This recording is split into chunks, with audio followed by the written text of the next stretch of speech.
This is the broadcast from City Hall, the home of the Greater London Authority. Please stand by.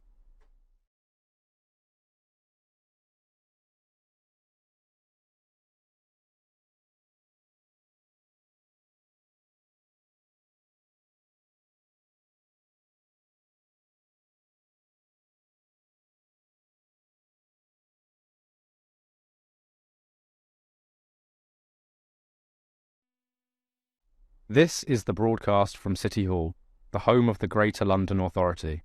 Please stand by.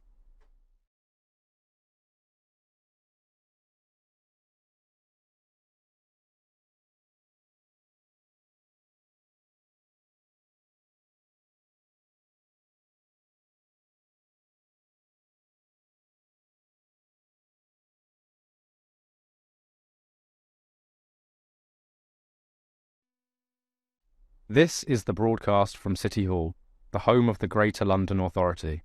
Please stand by.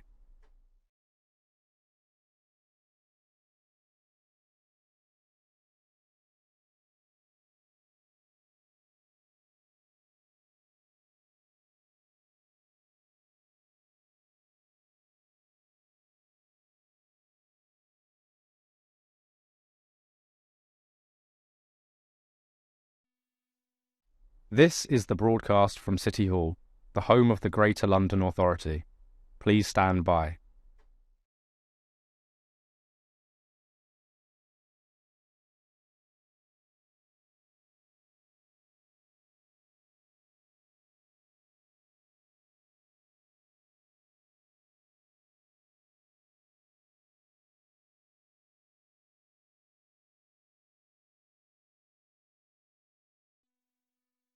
This is the broadcast from City Hall, the home of the Greater London Authority.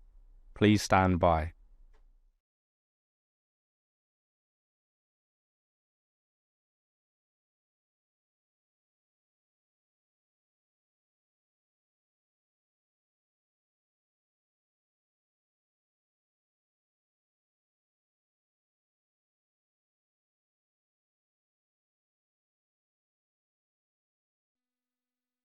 This is the broadcast from City Hall, the home of the Greater London Authority.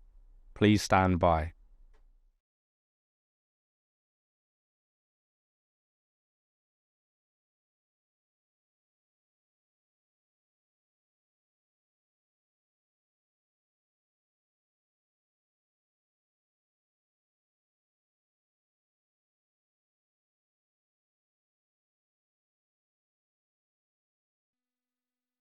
This is the broadcast from City Hall, the home of the Greater London Authority.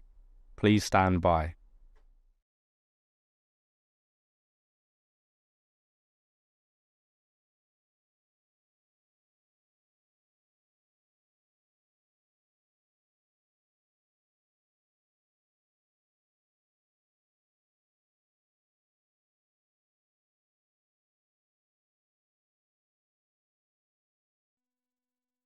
This is the broadcast from City Hall, the home of the Greater London Authority. Please stand by.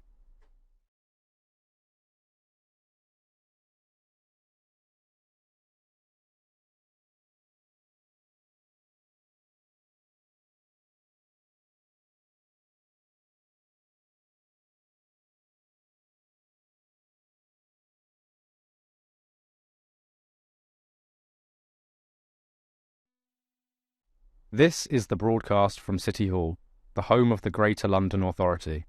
Please stand by.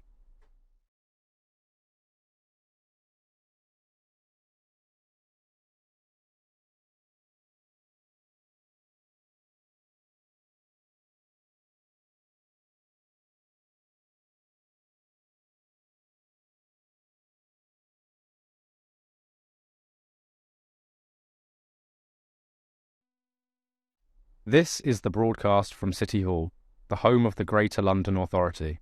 Please stand by.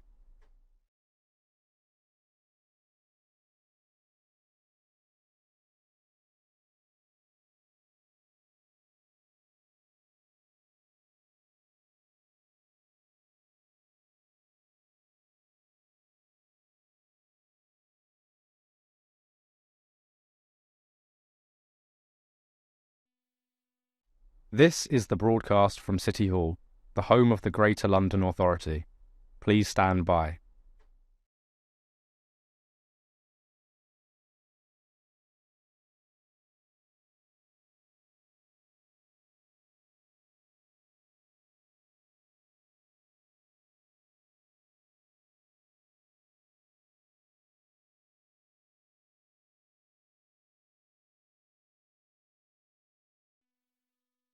This is the broadcast from City Hall, the home of the Greater London Authority.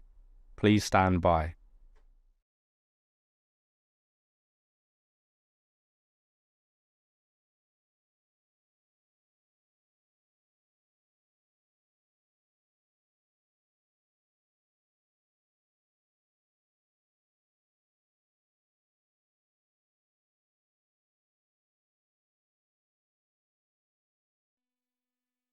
This is the broadcast from City Hall, the home of the Greater London Authority. Please stand by.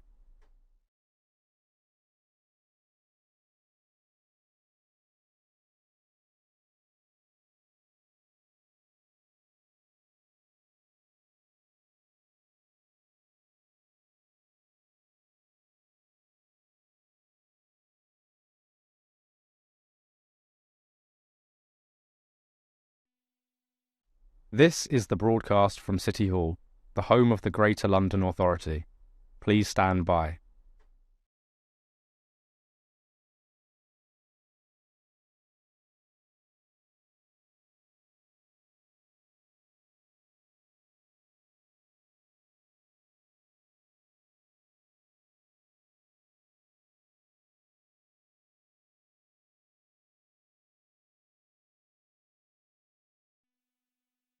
This is the broadcast from City Hall, the home of the Greater London Authority. Please stand by.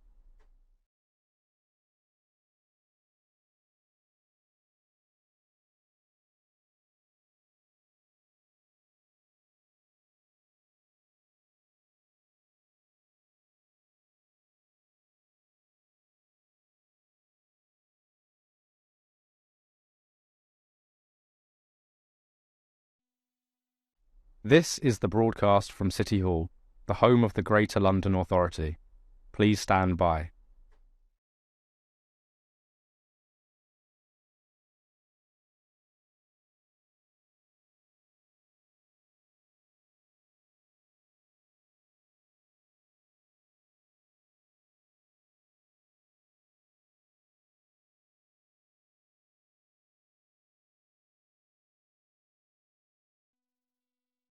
This is the broadcast from City Hall, the home of the Greater London Authority. Please stand by.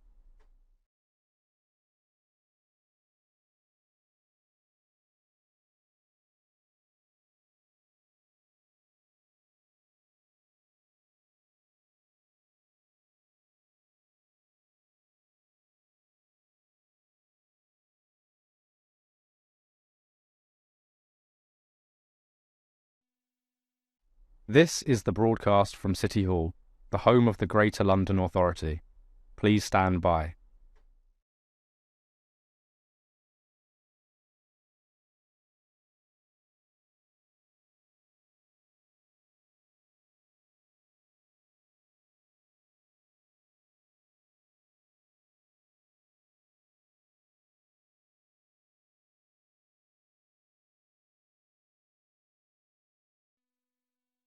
This is the broadcast from City Hall, the home of the Greater London Authority. Please stand by.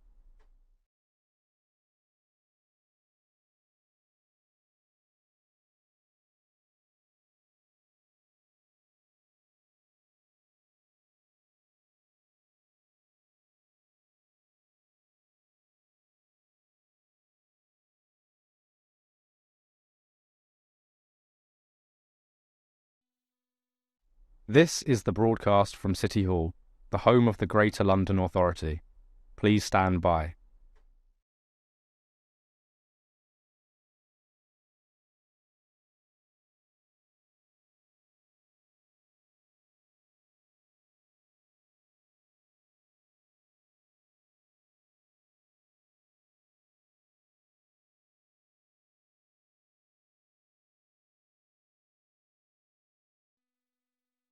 This is the broadcast from City Hall, the home of the Greater London Authority.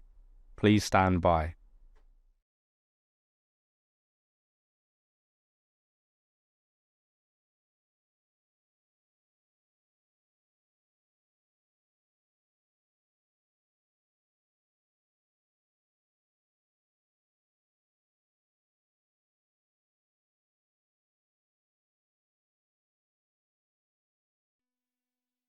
This is the broadcast from City Hall, the home of the Greater London Authority. Please stand by.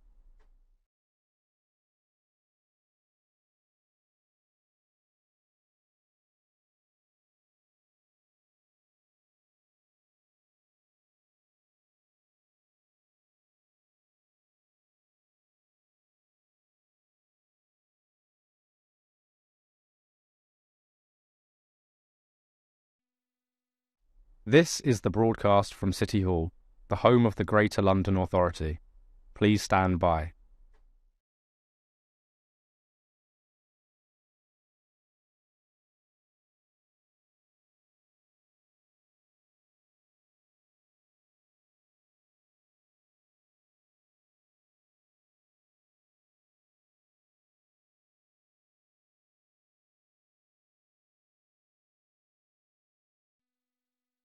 This is the broadcast from City Hall, the home of the Greater London Authority. Please stand by.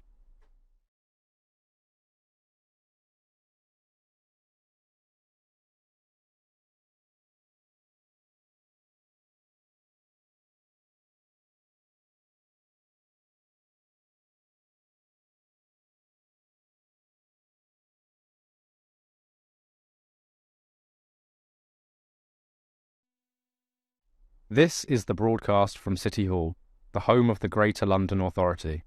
Please stand by.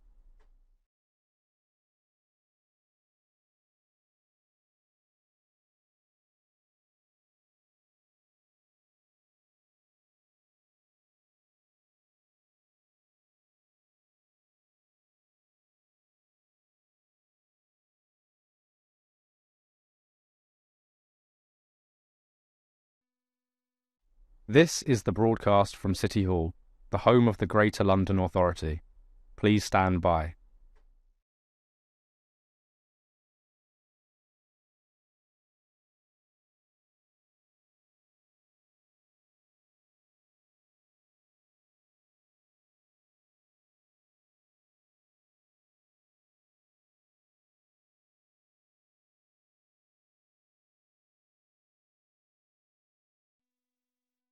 This is the broadcast from City Hall, the home of the Greater London Authority.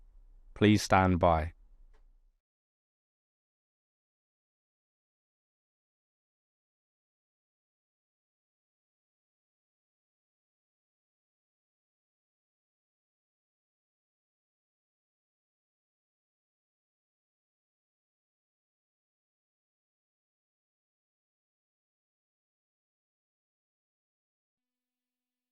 This is the broadcast from City Hall, the home of the Greater London Authority.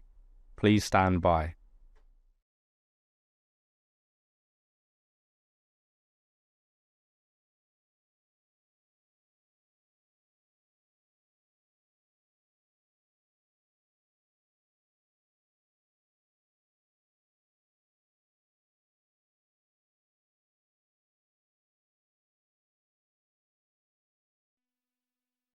This is the broadcast from City Hall, the home of the Greater London Authority. Please stand by.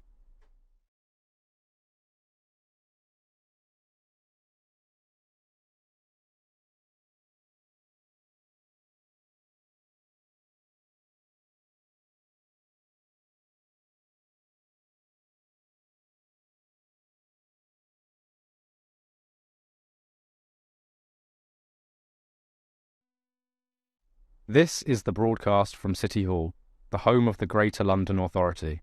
Please stand by.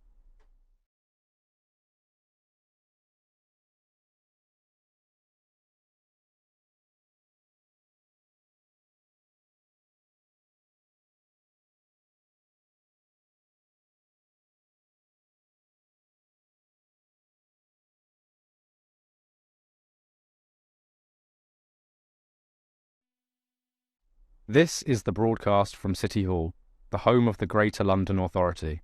Please stand by.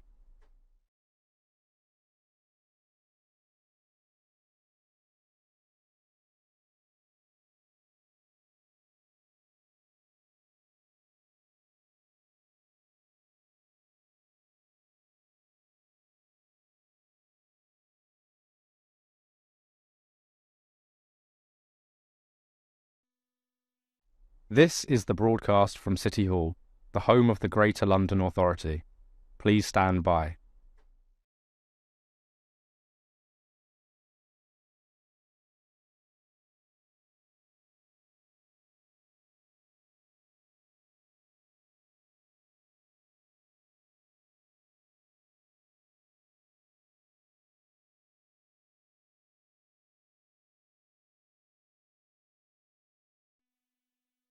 This is the broadcast from City Hall, the home of the Greater London Authority. Please stand by.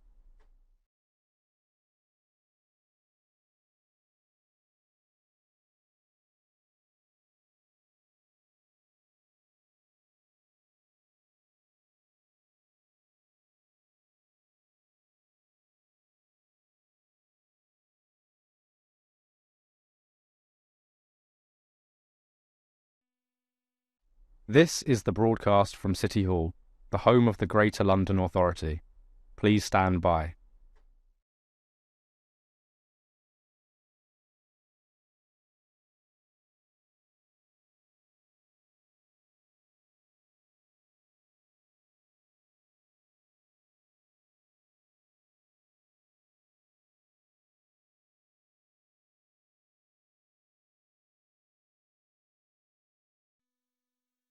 This is the broadcast from City Hall, the home of the Greater London Authority. Please stand by.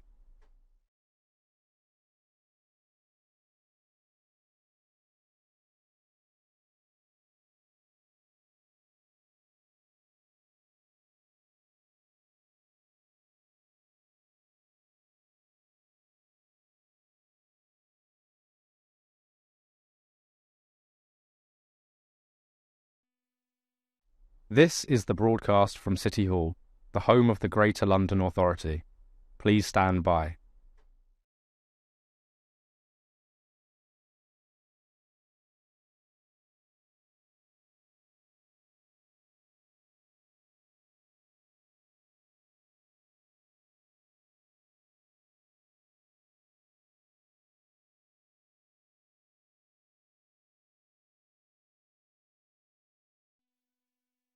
This is the broadcast from City Hall, the home of the Greater London Authority. Please stand by.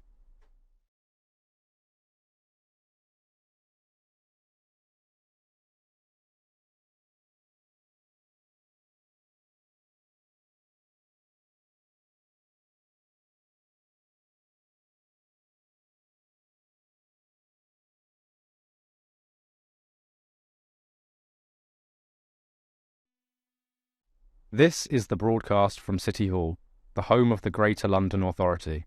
Please stand by.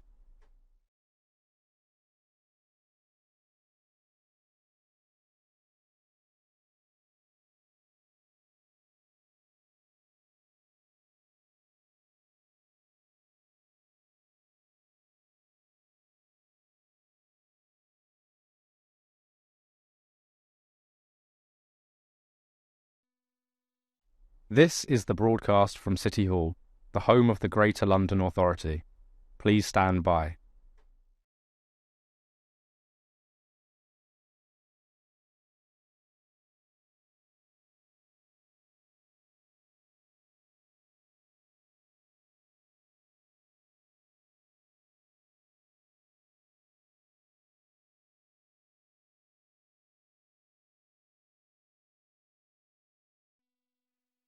This is the broadcast from City Hall, the home of the Greater London Authority.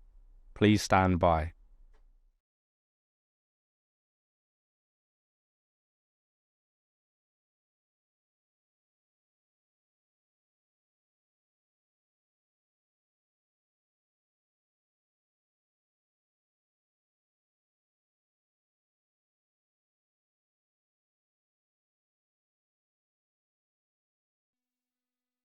This is the broadcast from City Hall, the home of the Greater London Authority.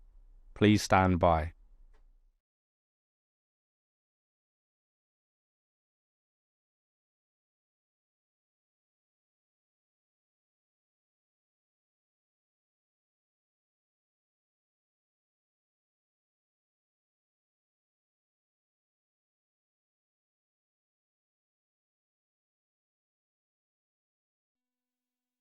This is the broadcast from City Hall, the home of the Greater London Authority.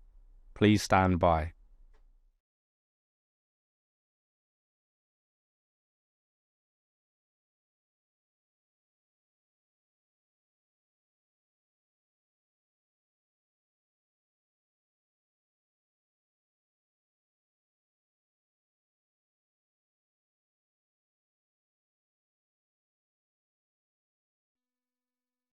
This is the broadcast from City Hall, the home of the Greater London Authority.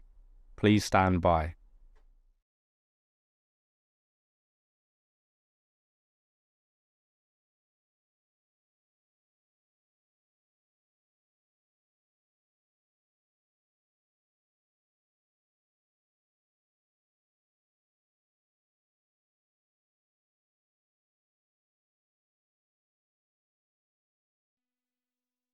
This is the broadcast from City Hall, the home of the Greater London Authority. Please stand by.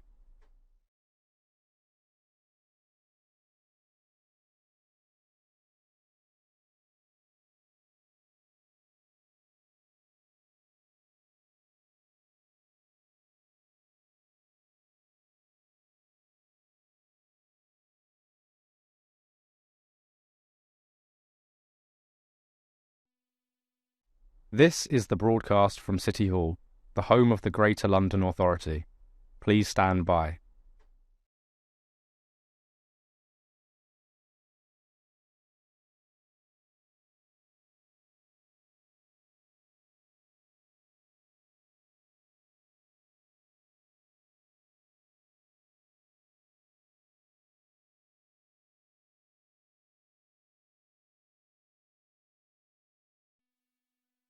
This is the broadcast from City Hall, the home of the Greater London Authority. Please stand by.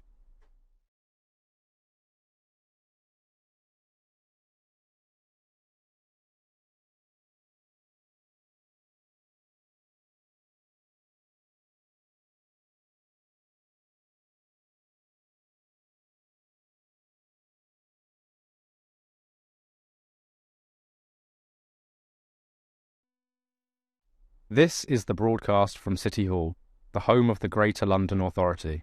Please stand by.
Good afternoon. I'm Bassam Mahfouz, Chair of this afternoon's Oversight Committee, and welcome members and officers here at City Hall and the public here in the gallery and watching on the webcast to today's meeting of the GLA Oversight Committee. Please, may I remind participants to turn off your phones and put them on silent, and can I also ask members to ensure that any electronic devices are not placed in front of their microphones. Can I ask the Clerk, Judith Smith, to confirm any apologies for absence? Apologies have been received from Assembly Member Duval, for whom Assembly Member Cooper is attending as a substitute, and apologies from Assembly Member McCartney. Thank you. And can we note the list of offices held by Assembly members? And can I also ask members if they have any disclosable pecuniary interests in specific items listed on the agenda? No? OK. So in terms of, we'll move on to minutes. Can we confirm the minutes of the meeting of the committee on the 10th of September to be signed by me as a correct record? And can we note the completed and ongoing actions arising from previous meetings of the GLA Oversight Committee? Agreed. Thank you. Under actions taken under delegated authority, can we note the recent actions taken by me under delegated authority? They are, and they are quite a long list. First of all, in consultation with the Chair and Deputy Chair of the London Assembly and Party Group Leaders to agree the publication of the London Assembly Annual Report 2024-25. In consultation with the Deputy Chair and Party Group Lead members to agree that the Chief Officer's proposed minor restructure of the City Hall Conservative Group's staffing establishment to be noted. In consultation with the Deputy Chair and Party Group Leads to agree the committee's report, trusting London to deliver our place in the government's devolution reforms. Noted. And in consultation with the Deputy Chair and Party Group Lead to authorise expenditure of up to £45,000 over a 3-year period for the Assembly's instance of instance of modern.gov software and related costs. Agreed, yeah. And in consultation with the Deputy Chair and Party Group Lead, I did say there was quite a few of these, to approve expenditure from the Assembly reserves of up to £25,000 as a contribution towards accommodation charges within City Hall. Accommodation changes. Yeah. Okay, great. And we are nearly there. We are at our substantial item now in terms of resilience, which is our principal business for today. We have a discussion in terms of the priorities for London's resilience. I'd like to welcome our 2 special guests today. So we've got Catherine Richardson, who's Director of Resilience here at the GLA, and Patrick Goulbourne, KPSM, who is Commissioner for Operational Resilience and Control at the London Fire Brigade and Deputy Chair of the London Resilience Forum. So we have now. We've got some questions of which I will kick off. And the first question that I have for you this afternoon is, we'll start off with yourself, Catherine, is how has your understanding of London's resilience and its risks developed over the past year? Thank you very much, and thanks for the invitation to come and speak to the committee today. When I last came to see you in January, of course, the London Resilience Unit had just been set up for 6 months at that point. So we were, and hopefully you've seen our 1-year evaluation report that sets out how we spent that first 6 months really thinking about our structures and our vision, our missions, and trying to kind of really get things in place. And then since then, we've been able to really progress a lot of the kind of strategic priorities that we wanted to get on with. So things like launching the resilience strategy, which hopefully you've seen, and strengthening coordination with local authorities, improving things like our situational awareness and intelligence capabilities. Lots of work in community resilience and some other really interesting work that we might get a chance to talk about around things like trailblazers. But I will try and stick to the question a little bit. Throughout all of that, it's all about understanding what it is that's going on in London and what we need to be worried about. And you're asking absolutely the right question because, of course, we start from risk, we start thinking about what it is that we need to worry about.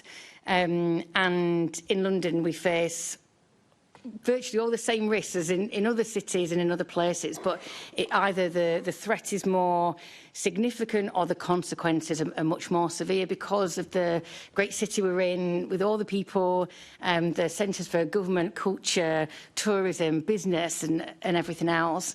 And so we also have a drumbeat of work which is about understanding that risk and understanding the capabilities we have to meet that, and then testing and exercising those. So that's really been a lot of the focus of the last 6 months since I last saw you. Thank you, Catherine. Patrick?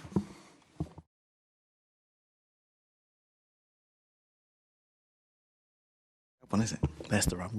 It helps to press the right button. Thanks certainly from myself. Just echo the sentiments of Catherine for enabling us to come and talk about resilience today, because we're very passionate about what we do for London and our opportunity or the honour to kind of serve the fantastic city. I always say that because I was born in East London, so I'm a little bit parochial about it. I think Catherine's really articulated. We often talk about the London context because many cities face the same threat and risk, but actually in London it gets magnified just by the size and the scale and the complexities of what we're trying to protect. Very diverse, very exciting, very interesting, but it still means that we have iconic buildings, we've got a fairly complex protest picture, we've got 7 Premier League football clubs, 2 national stadiums. So actually, in terms of the risk profile, as a collective, we really need to come together to fairly understand that. And what Catherine has set out and what we've got in London, I think, is a very strong partnership, strategic framework. That means that we're very connected in terms of delivery and how we meet regularly to share information. And then it's also worth noting that we do get tested on a regular basis. 33 major incidents have been declared in London over the last 3 years. You know, some of those get rescinded very quickly, some of those are very protracted. But we're able to evaluate those through the Learning Implementation Review Group that looks at all of our incidents. And then we're able to see whether some of the strategic frameworks that we got are fit for purpose and are working for London. Thank you, Patrick. So, I mean, both of you have talked about the collaborative approach, and we'll certainly be talking more about that. Catherine, you started off by talking about the new strategy, and as you've developed that new resilience strategy, has that led to any new insights that perhaps we didn't know before we started working on it? Well, the strategy itself has been really built from 2 different strategies. So there was a city resilience strategy that the GLA had, and then there was the London Resilience Forum strategy, because we were in kind of different places, these different functions, we're in different organisations, and now all together. And so there was a lot of building on what was there. But you'll probably see when you look at the strategy that it looks very different to those, partly because what we had before was a bit of a strategy plus a work plan and kind of lots of detail under there. And what we wanted was a very clear North Star for the whole partnership that said, here are the guiding principles, here are the strategic objectives that we can all get behind, whether we're working on prevention, integration, or into the preparedness and response phase. And so one of the things that was very important to us as we developed that strategy was to make sure that people were centred throughout, and that being one of the key things that we'd learned from the Grenfell Tower fire inquiry, but from other inquiries and other lessons as well, that actually people need to be right at the heart of it. And so we really try to draw that out. And so I wouldn't say necessarily we kind of discovered new things doing it, but we certainly tried to draw together and distill what was really important to the partnership. Patrick, would you like to add to that?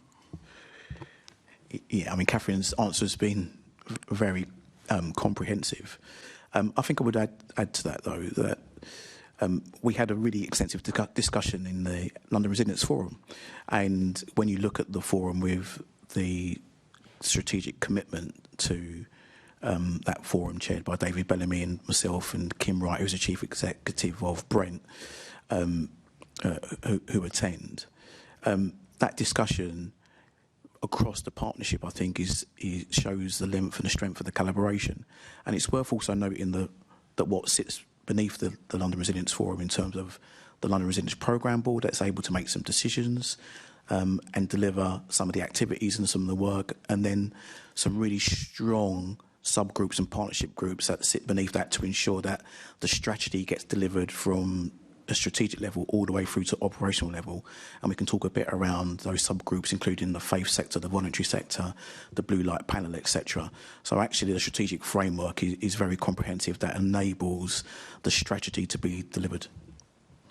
Fantastic. And yesterday I was visiting my local, one of my local fire brigade watches in Hillingdon, getting an understanding of their preparedness for such for resilience. And one of my colleagues will kick off asking about the Blue Light Services preparedness. But actually, in terms of, are there particular things that the GLA and London Resilience Forum have identified as particular risks that we should be concerned about as Londoners in the coming year or coming years?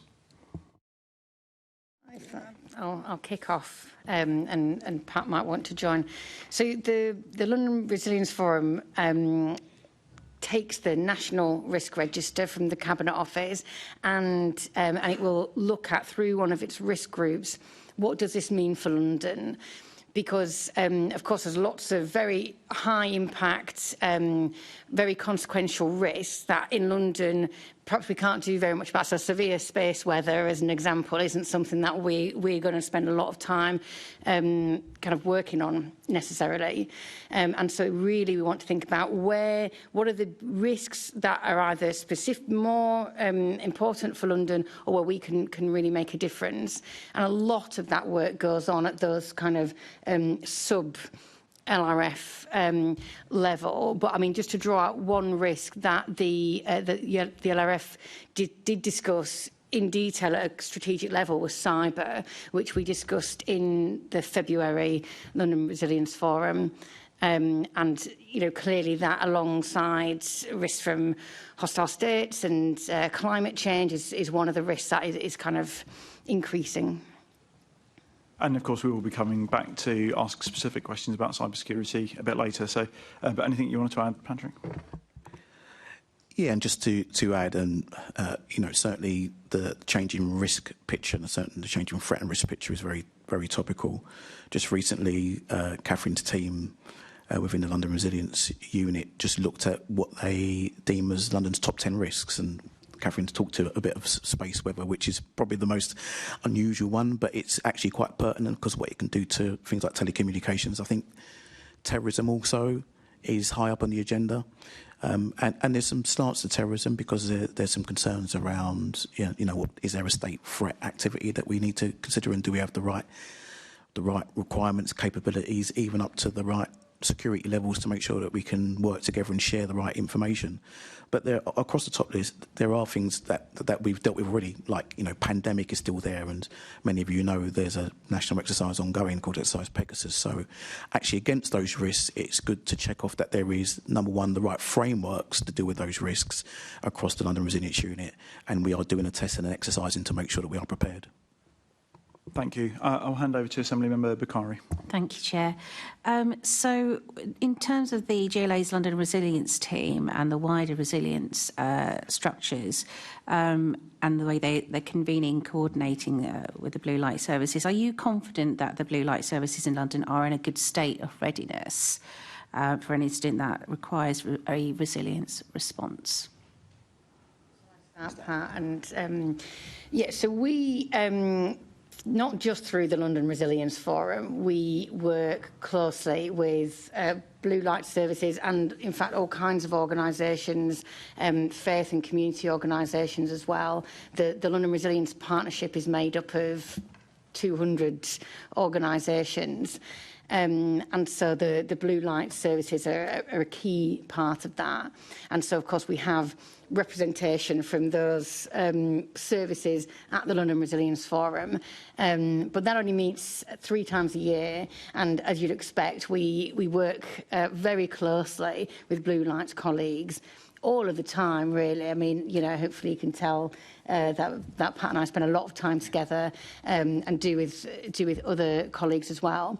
So in terms of how prepared are we, or how prepared are they? I mean, certainly, as Pat has kind of spoken about, we've got a very mature system in London of risk, capability, frameworks. And, you know, my background is from the civil service. I came from Ministry of Housing, Communities and Local Government, heading up the Resilience and Emergencies Division, which looks at local resilience forums right across the country, and so I have a really good sense of kind of best practice and you know, kind of what good looks like there, I suppose.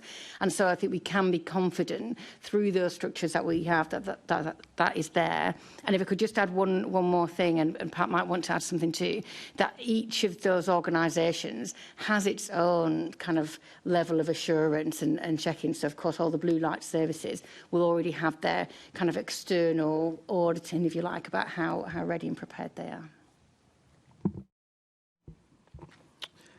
Yeah, thank you. And as Catherine says, I think there's a level of confidence about our preparedness, but I don't think we can be complacent, because actually what we've got is a changing and emerging threat picture, and it's about how agile we can be to meet those changing risks. And that could be that, you know, certainly I'll talk from my own service, is that it's important that we're able to invest in new technology against those new risks. And I'm sure we'll get onto some things like cyber, etc., a little bit later on.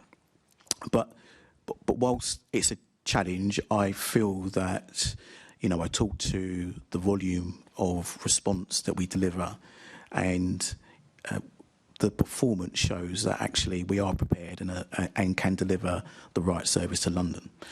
However, I think we're very challenging on each other. Certainly, we have got a number of strategic frameworks that we work to, including, you know, the London Prepare Group and the Protect Group.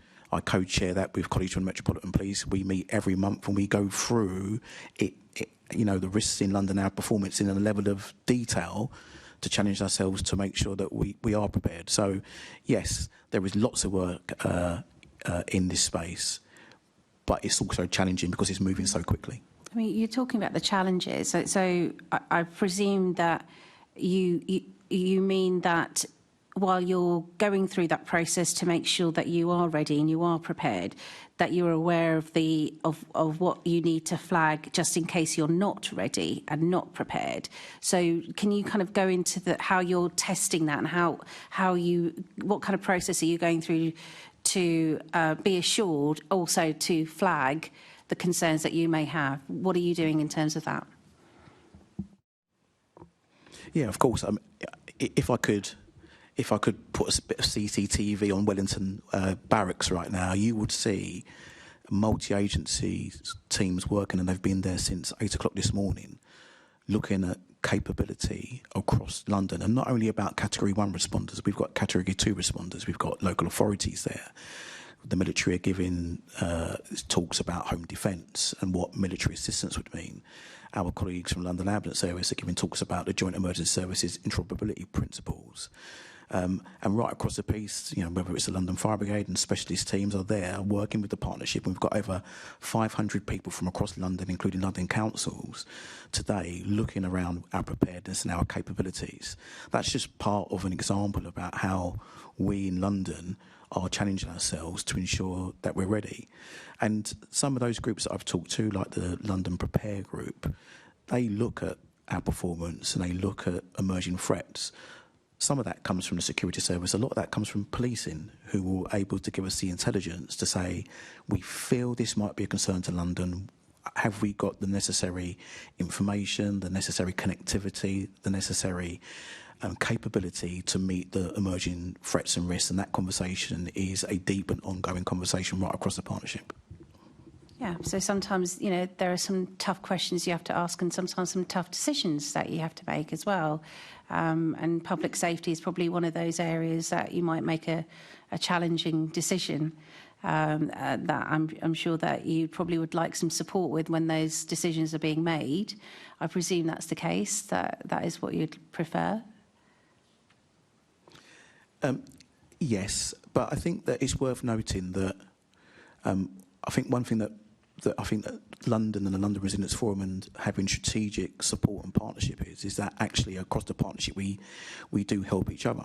There is capabilities and assistance across the partnership where we can ensure that we are as efficient as possible, because this is not a single question for a single agency. It's very clear that across the threat and risk picture, no one single agency can deliver the best for London. This is about how that partnership comes together as a collective to assist each other to deliver.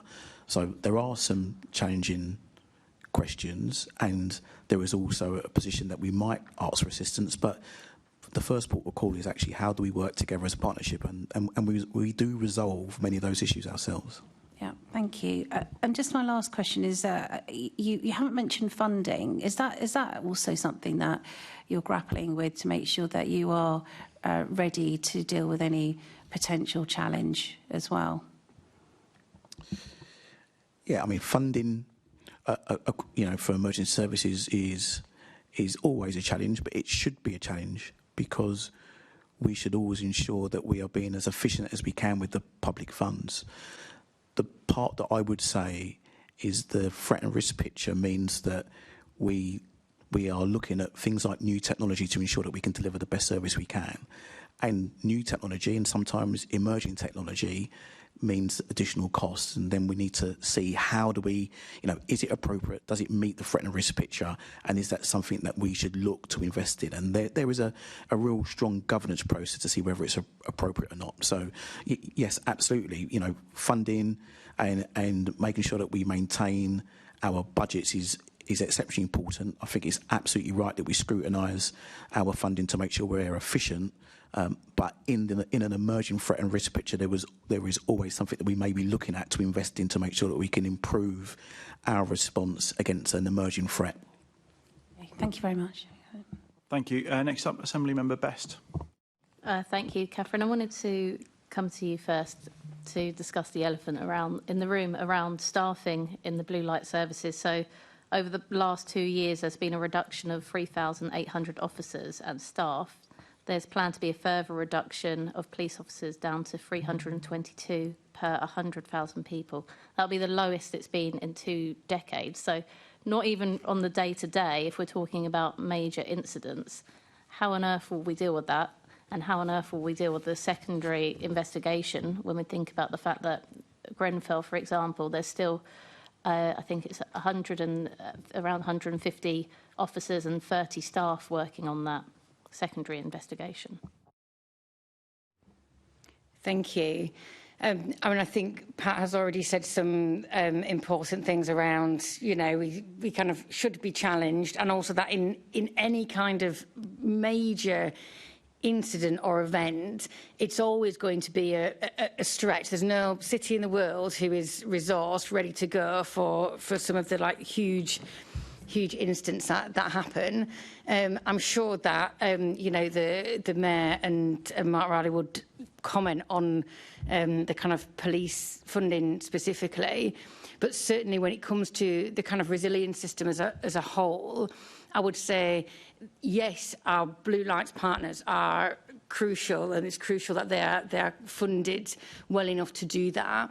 But we also have funding issues around things like our community partners, around our borough resilience forums, and there are other areas as well where the funding is very stretched.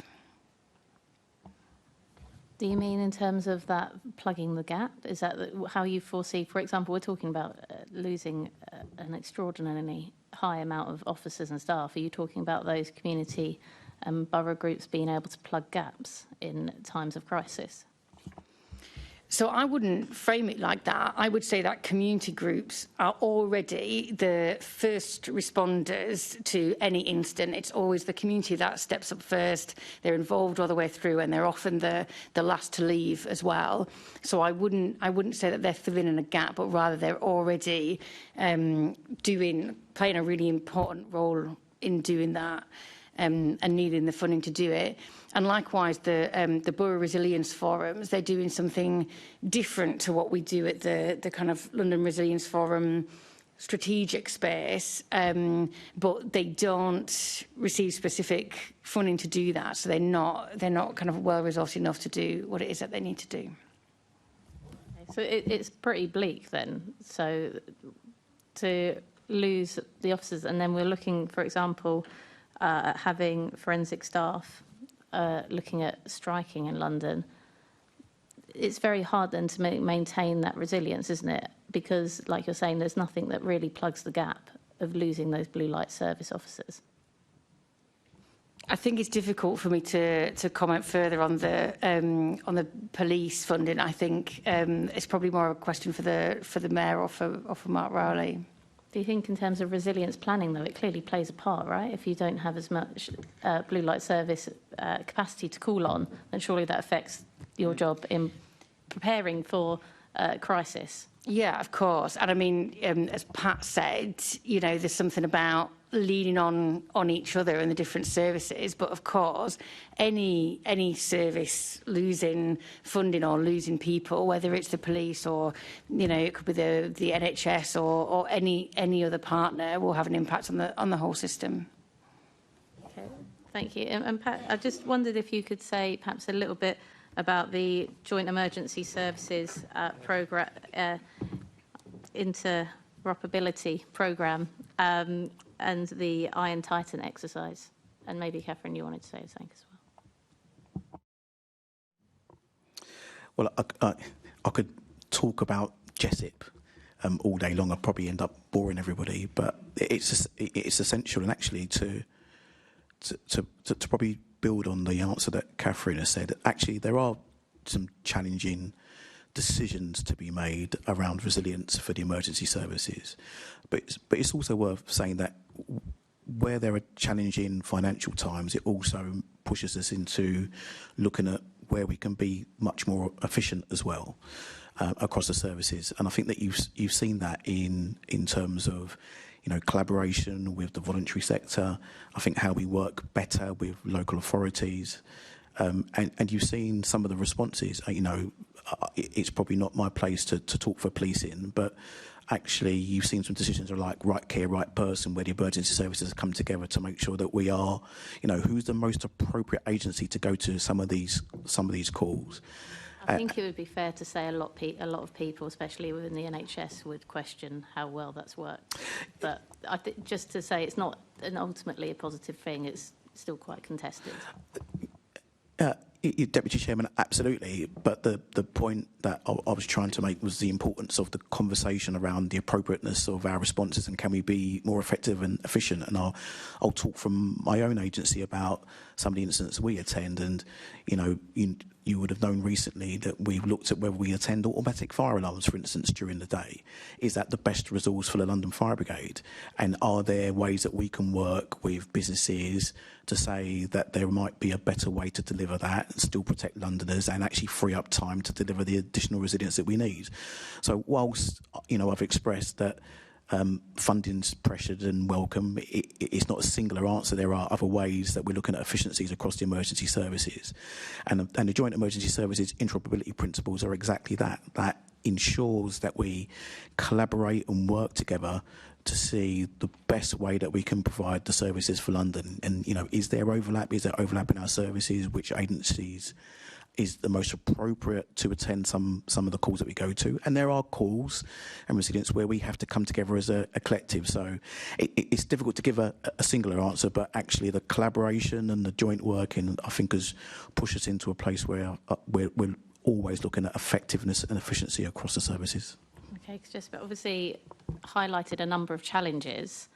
So, but you said there's nothing you can point to that we've come to overcome those challenges that Iron Titan operation showed. It was just collaboration was the only change. No, it's not just collaboration, but the specific outcomes of Iron Titan, and like any of our multi-agency exercises, of, you know, will result in some learning and action plans of which we will assess. And I think there's an ongoing work to assess the most appropriate way to make sure we meet some of the lessons that have been identified. There's nothing you could report back to us now on those findings or outcomes or changes? No, but I could get back to you with a level of detail if required. Please, thank you. Thanks. And certainly when I spoke to my watch in Hillingdon yesterday about that particular change from the Met Police, they'd said actually it hadn't impacted in terms of the number of visits they had to obviously attend from their point of view, but overall there has been an increase in visits that they have to attend at risk of life as a consequence of increasing challenges with mental health, amongst Londoners as a whole. But doing a fantastic job day in, day out when those calls come through to support them, whoever is the first on site. I'll pass on to Assemblymember Russell. Thank you. And this is a supplementary on Assemblymember Bakari's original question, which was about the wider resilience structures convening and coordinating blue light services and how the London Resilience team does that. Patrick, you talked about the very complex picture of threat and risk in London, all these sort of iconic buildings, the sort of big football teams, the protests, the kind of the complexity of managing risk in London. And Catherine, you talked about the mature system that London has for managing risk. So just looking at the London Climate Resilience Review, one of those recommendations, number 7, was about the context of cascading failures to increasing climate-related risk, which I know is something that the blue light services pick up a lot. And the recommendation was that the London Resilience Unit should be thinking about how it can strengthen the GLA's approach to managing those systemic interdependencies and risks. So just wondering how that recommendation has been considered as you've been setting up the Resilience Unit. Thank you. So in setting up the unit from the start, one of the key reasons for doing it was to bring that kind of prevention and long-term and chronic risk thinking into the same team that is thinking about shorter-term and medium-term risk and capability. So having the LRU together, it's sort of the very point of doing it is to draw that in. And so we have people who understand that really well, who are now part of our leadership team and influencing all of the work we do. And you can see that in things like the strategy. Of course, within the London Resilience Unit ourselves, we don't have all of the levers for the things you're talking about there, but across the GLA there are lots of teams, the environment team and the infrastructure team and others who have much more of the kind of hold a lot more of the work around that. And so part of what we've been doing is to work very closely with them to help support in, well, what does resilience mean for these different things, whether it's to do with buildings or floods or anything else. So really trying to integrate resilience into all policies. Thank you. Thank you. Move on to public disorder and resilience. Leonie Cooper. Thanks, Bassam. I mean, obviously, we have had significant public disorder in the past. Poll tax riots, 1990, going back some time. Overturned cars in Trafalgar Square, pretty awful. 2011, much more recently, we ended up with significant rioting, vandalism, lots of theft. Clapham Junction became, there were incredible films of people running into shops, a lot of arson. Now, obviously, more recently, we've just had significant disorder around the Unite the Kingdom march about a month ago with several emergency workers hurt, police officers particularly, 24 arrests, 26 police officers hurt, 8 people I think so far have been charged with a range of public disorder offences. So now there's quite a distance between some of those. There have been smaller things as well. I've picked out some fairly iconic ones there, but clearly there's a lot goes on in London all the time. There's been a lot of marches for the last 2 years. There's always a lot going on at football. There's a lot of big crowds gather. So to what extent is public disorder considered a significant risk in terms of resilience? Because it's clearly something, if at all possible, we'd like to avoid. I'll start with Catherine and then come to Pat. Thank you. Yeah, interesting to hear you talk through the history there. I was private secretary to the security minister in 2011, working on in response there, and so remember the Cobra meetings and the all the work that went into that. But you of course you're right. At the minute, with there's lots of protest activities, you've said, and there's lots of intersecting different kind of reasons for that, with international policy and domestic policy and different things. And then those pressures are kind of exacerbated by some of the community tensions. And of course, we saw the awful terrorist attack in Manchester. Yeah. And so particularly then affecting our Jewish and Muslim communities. So we are very conscious and aware, as you say, of kind of what's happening in London. And one of the things that we've been doing is kind of improving our situational awareness and understanding of what's happening. So our monitoring activity through, we've got an intelligence and an analysis team, as well as the London Situational Awareness team. So they're our 24/7 team.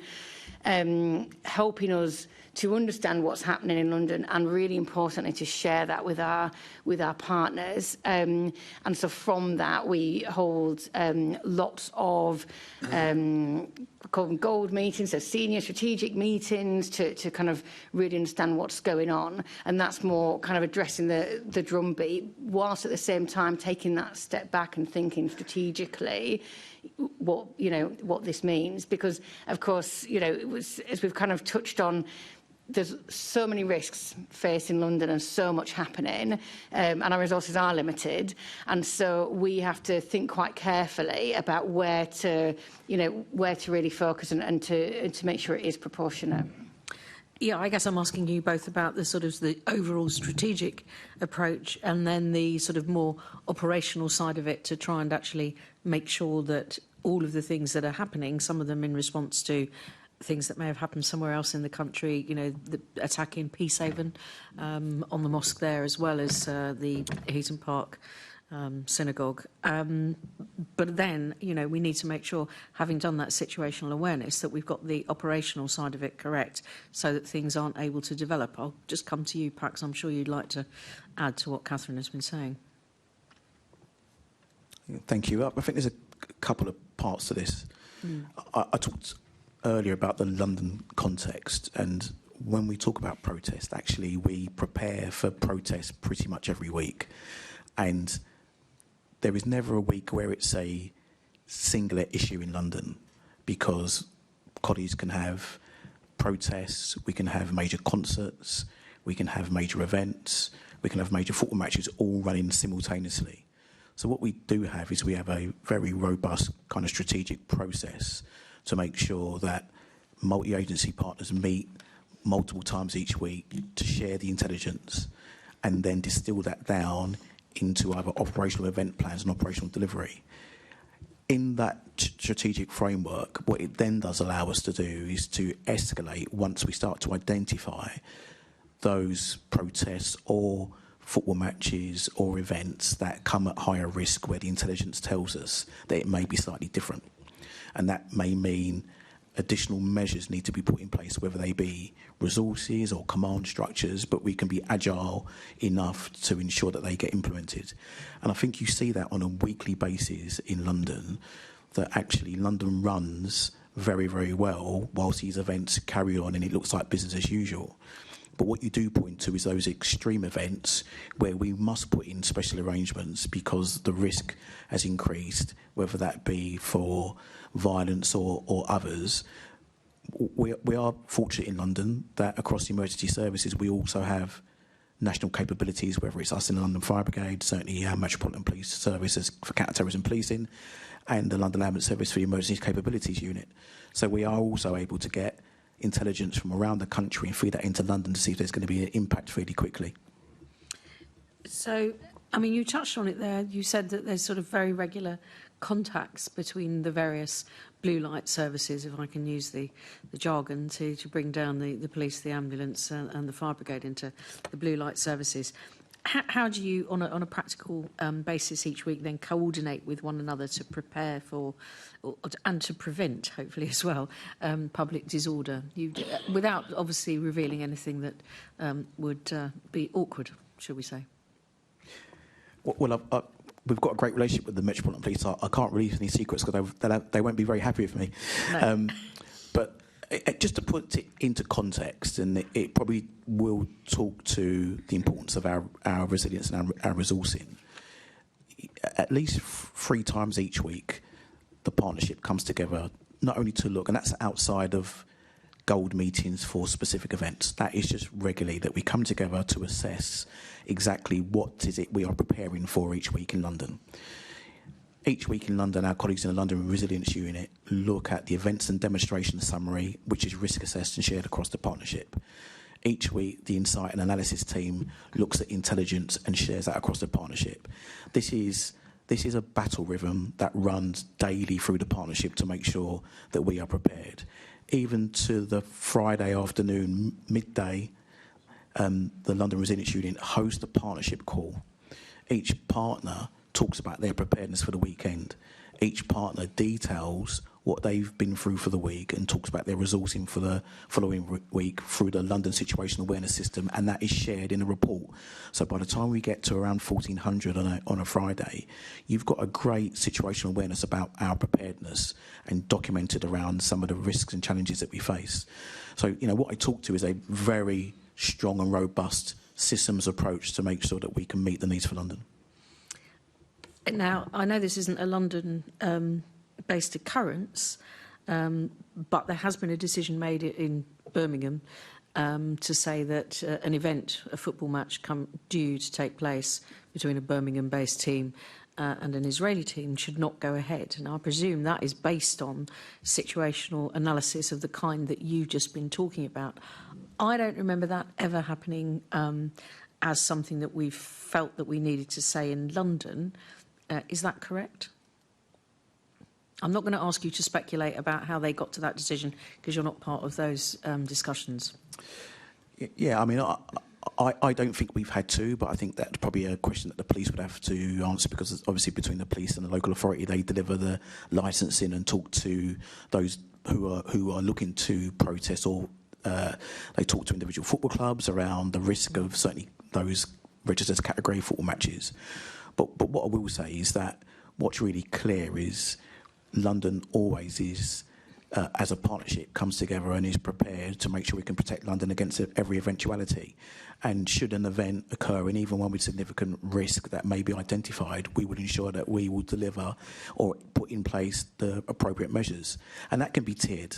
That can be from, sharing the information intelligence as I've detailed, but you could go to the Metropolitan Police Special Operations Room on any weekend and see multiple agencies co-located in that control room to make sure that we are being able to deliver services real-time, sharing information together. And that's, as the Deputy Chairman raised and asked a question about GESIP, that is GESIP completely in action. And that is something that we are very strong on in London.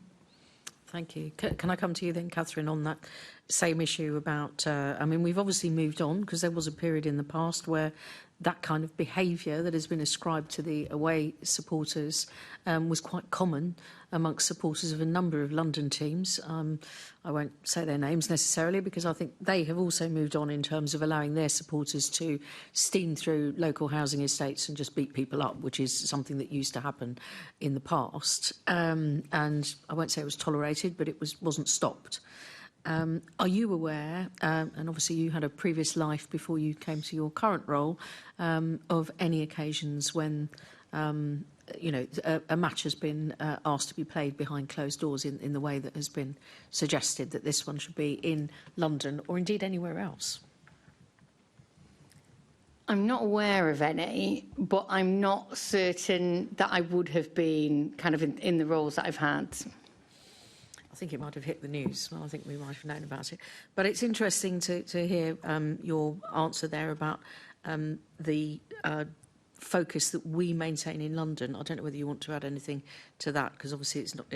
I wouldn't want this to come up as an issue for us in London, and I'm hoping you can say to me that you think that we could deal with any kind of eventuality. Do you mean in terms of the kind of tensions? Yeah, any kind of event that comes up that we would, because what we don't want to see is public disorder arising from the vast panoply of different activities that Londoners want to go about. And what I want to hear is that we are going to be able to do all of that. Sometimes the same weekend might include multiple different events, activities, marches, demonstrations, whatever, but that we will always be ready for that. I mean, certainly, yeah, in London, we're as prepared as any city in the world, I should think, to have lots of different events and protests and other things happening all at the same time, as Pat kind of set out at the beginning. As you said, lots of football matches, concerts and lots of things. I mean, we will have a conversation, and Pat's talked about our, kind of constant multi-agency communication. We'll also talk together and say, well, hang on, that's happening there, and actually this is happening very close by, and there's some, tube works going on at the same time, and we'll try and be kind of pragmatic and think in the planning space. But certainly, we're here to keep London moving and keep London doing things, not to kind of stop things. Thank you. I'll leave it there, Chair. Thank you very much. Thanks. And any football fan will know that, of course, you can't have two clubs from the same side of London playing at home at any given day. So certainly now I've got three big London clubs in West London, Brentford being the top one out of those three. I'll pass on to Alex. Thank you, Mr. Chairman. Good morning to both of you, and thank you for everything that you do to keep Londoners safe. Morning. Sorry, I fell asleep there. I won't say who put me to sleep. So, both of you, part of the problem that I found with this particular topic is two-tier politicians like to talk about the protests that they don't like across the political spectrum, mind you, rather than focusing on resilience and ensuring that the members of the public, police and emergency services also stay safe. So from your perspective, when you're looking at particular events, how do you determine anything other than, right, this is what our focus should be, this is how we keep people safe? Or do you also factor in the nature of the events? I mean, just I'll make a general point, and I'm sure Pat will want to come in, but absolutely, we are objective, we're neutral, we deal with whether it's a protest or an incident, and we'll always come at it. We don't come at it from a kind of with political thinking about one protest being better or worse than another, and that's something that's quite important. Yeah, thank you, Catherine. And absolutely, the level of neutrality or impartiality is very important. London and Londoners and Londoners visitors need to know that the London Partnership are here to protect them, whoever you are, wherever you're from, whatever your beliefs, and that's important. Part of our intelligence, though, is to look to see if anything is changing in the tone or the reaction of the public. So we will monitor anything that comes our way to ensure that we're prepared, and sometimes that can be individual people, individual comments, etc. If it changes the tone of an event, which then changes the risk assessment, we will then make sure that we put appropriate measures in place for the event. We haven't got an opinion about what people say or what they do. It's more about, can we protect London and can we respond when required? Great, thank you. And violence is violence. And anybody that attacks a fellow member of the public, a police officer or part of our emergency services belongs in a jail cell, no matter what part of the political spectrum they come from. So the Met have had to make extreme budget cuts, as has been outlined by Assembly Member Best, and there is a planned reduction of 70 out of the 350 police dogs, which the Met notes will reduce the ability to deploy, which may affect pre-planned event policing and spontaneous response to disorder. How will the Met's budgetary constraints affect its coordination with other blue light services when it comes to public order? I don't know which one of you wants to take that. I mean, the police will, when the police are talking to the multi-agency community and making decisions about what protests they can support and how and where, because of course they have that dialogue with people who are protesting, they have to consider as part of that their own resources. And so I imagine that they will be thinking, you know, what resources we have, and therefore kind of what protest activity they can kind of support. And I know that they do that in a, you know, a kind of proactive and as kind of collaborative way with protesters as they can. Yeah, thank you. I mean, it's very hard to answer because obviously we deal with multiple different types of incident or protests which need different responses on any given day. And obviously the Metropolitan Police are responsible for their own resources and will prioritise as appropriate. And it probably would be not appropriate for me to kind of second guess what the Metropolitan Police will do. But what I think, you know, what really does work is the connectivity across the partnership.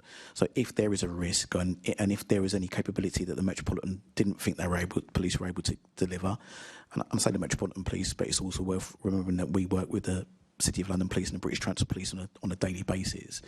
Then in regards to our sharing of intelligence and when we share what our operational plans were, if there was any concerns, and then that would be raised and agencies would be able to see what appropriate measures they would put in place.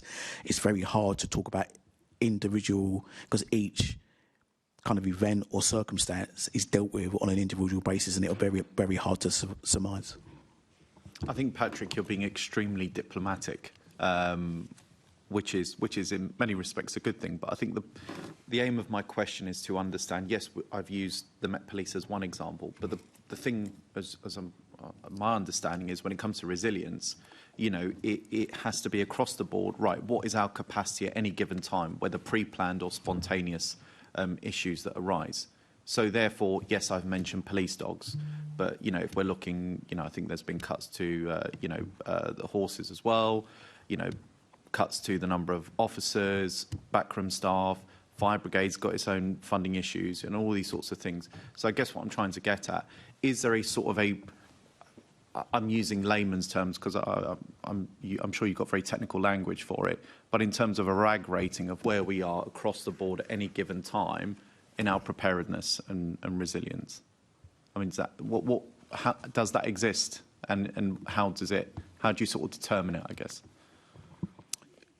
Yeah, absolutely. Through the summer, the London Resilience Unit have got the Summer Oversight Group, and the Summer Oversight Group looks at all of the events in London and RAG rates each day. And certainly we know if we're coming into a red day, what does resourcing look like, and that's really important. It's worth noting last year in 2024, during Notting Hill Carnival, we still dealt with a major incident. We still dealt with a major fire at the Spectrum building. So we are risk assessing and dealing with multiple incidents or events concurrently and prioritising how we deliver our resources to those. The risk assessment to that delivered by the London Resilience Unit is absolutely key to make sure we can prioritise our resources.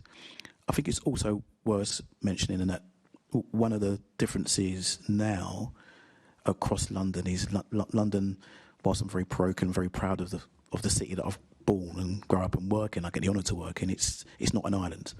And you know, certainly I can talk from the fire service where we've got section 13 and 16 arrangements. I'm pretty sure right now as we speak, there is a fire engine going into a county because it's the closest one, and it allows us to go cross-border, and that happens and comes into us. And that's absolutely appropriate. And all of us have got national responsibilities and national resources that we can call upon. And actually, I'm very proud to say, if you look across the summer, when our colleagues in Yorkshire had a major incident, the London Fire Brigade sent resources to Yorkshire to support our colleagues because we could do. So there is the London context that I talked about, but there is a national endeavour to make sure that we can get support when required. Thank you very much. And final, just under Assemblymember Cooper's question. So, Catherine, Met Police staff, including 999 call handlers, detention officers and police community support officers, as well as people working in vetting, intelligence, forensics, counter-terrorism and HR, are planning to strike on bonfire night this year, which I'm sure as you are aware, is a massive public order event.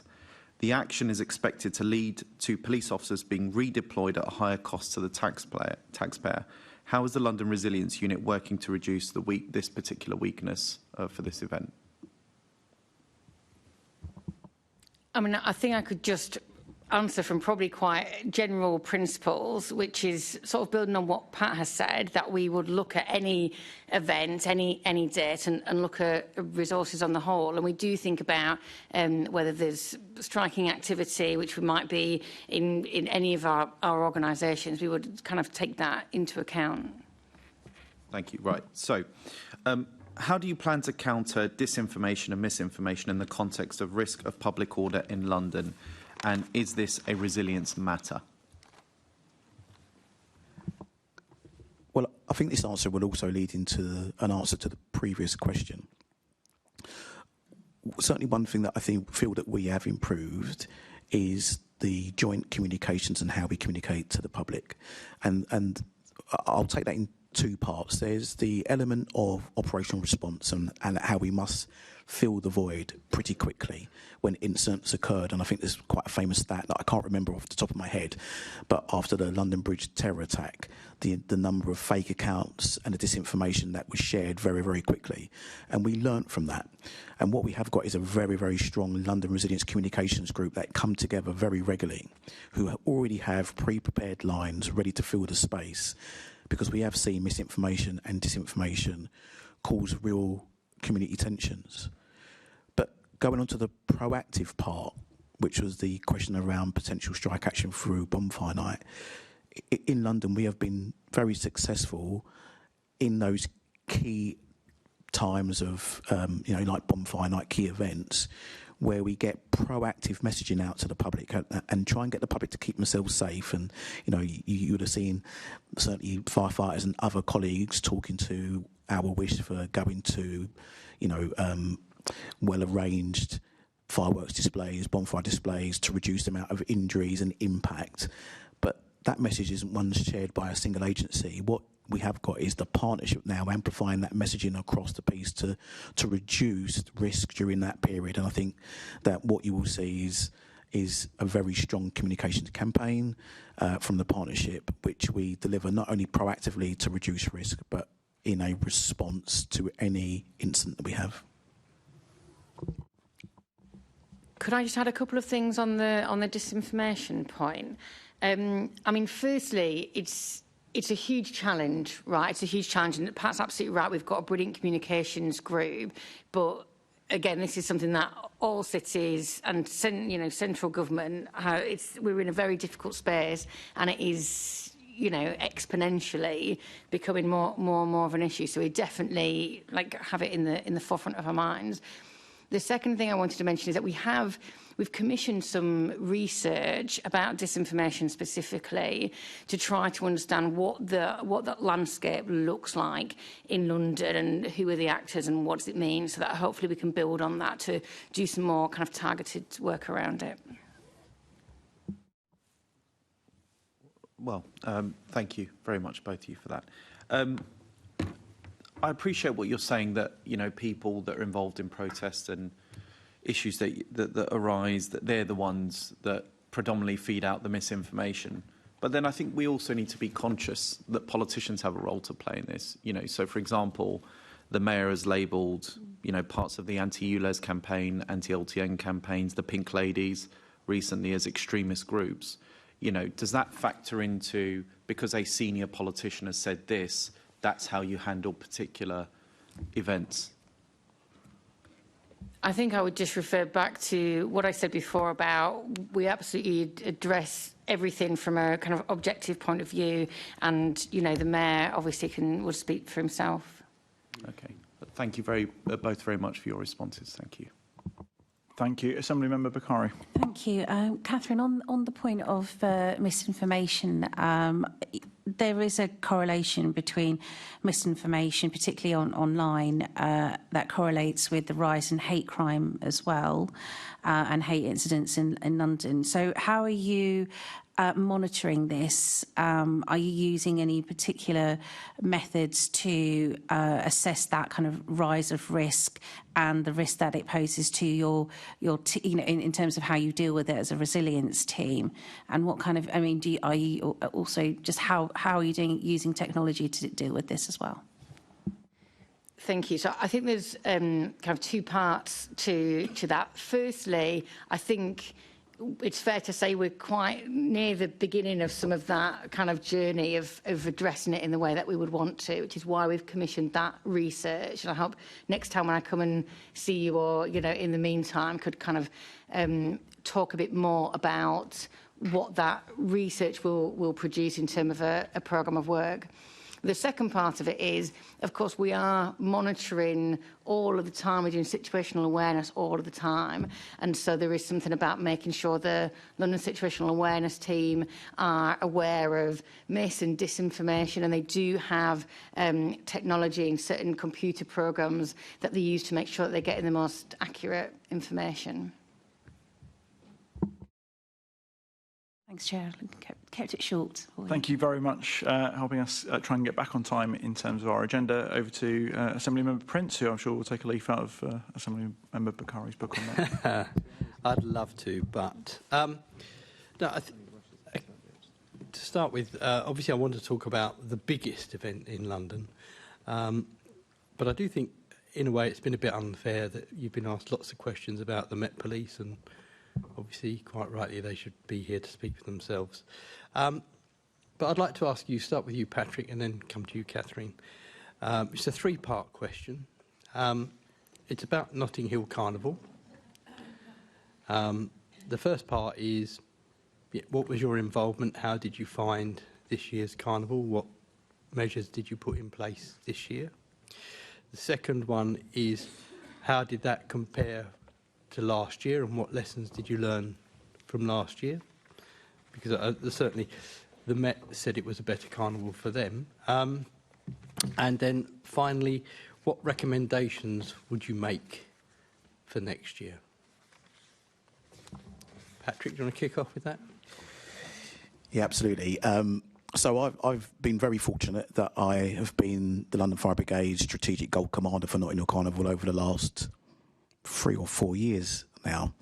And what you've got at Notting Hill is a very experienced command team across the agencies who've done it for a number of years because of the size and complexity of the event. I will disclose that I have been an attendee at Notting Hill Carnival and had a very good day and probably ate too much.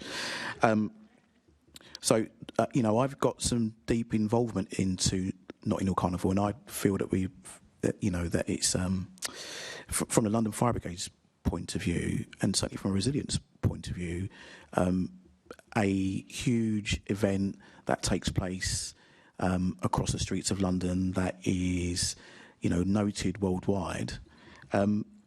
We do extensive planning to ensure that those visitors coming to the streets of Notting Hill can be safe, and that's what we did this year.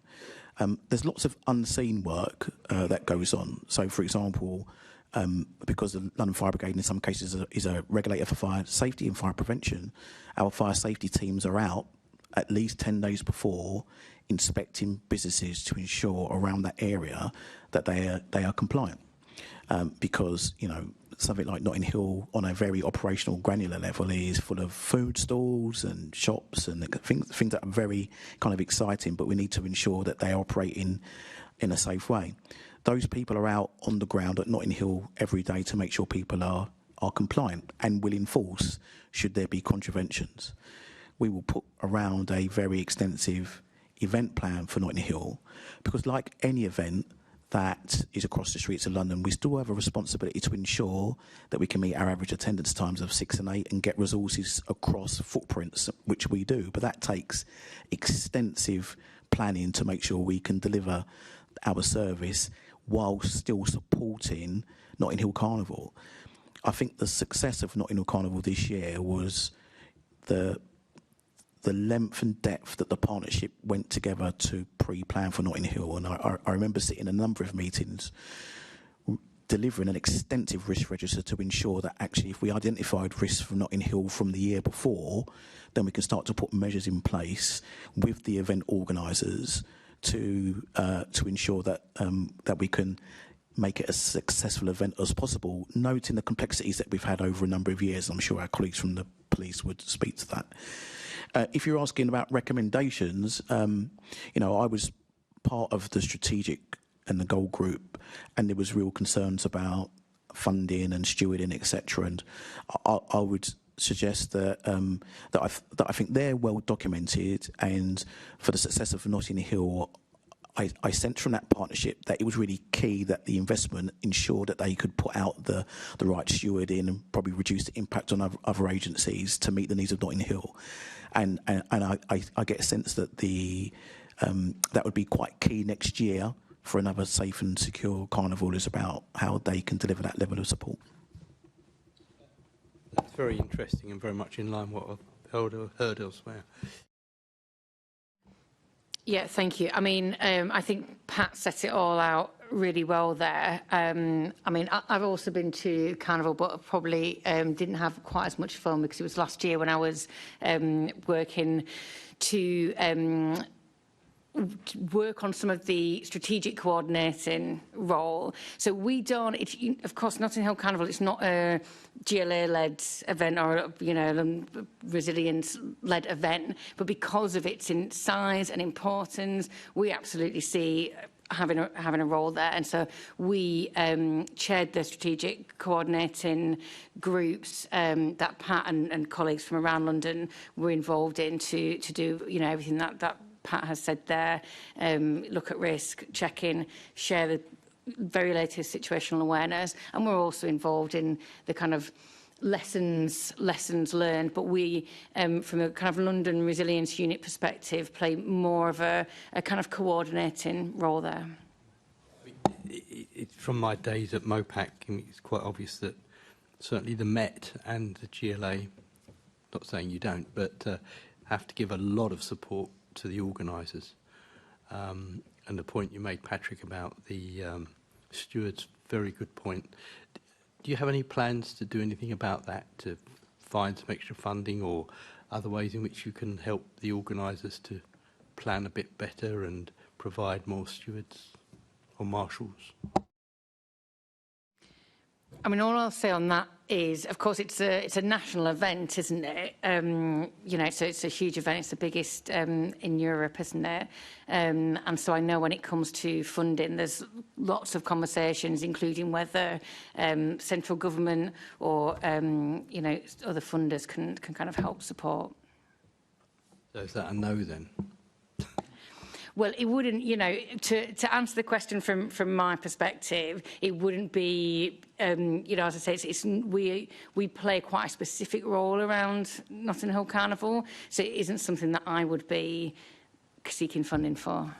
I think just to clarify, because we are talking about the Resilience Forum here, and you know, this isn't necessarily Catherine's role, but of course the Mayor and the two local authorities, both to their credit, both did stump up additional cash to make sure that the Notting Hill Carnival was able to go ahead this year. Yeah. Any further questions? No? Okay, thanks. Just before we move on to the next section, Catherine, you talked about the piece of research that you're doing. What stage are you at with that? And is it something that you could share with us, the scope for that research at the moment? Yes, happy to. It's actually, I think I touched right at the beginning on trailblazers. So last time I came to the committee in January, I talked about stronger LRFs, which was the kind of scheme that the government was hoping to use to look at how to improve LRFs.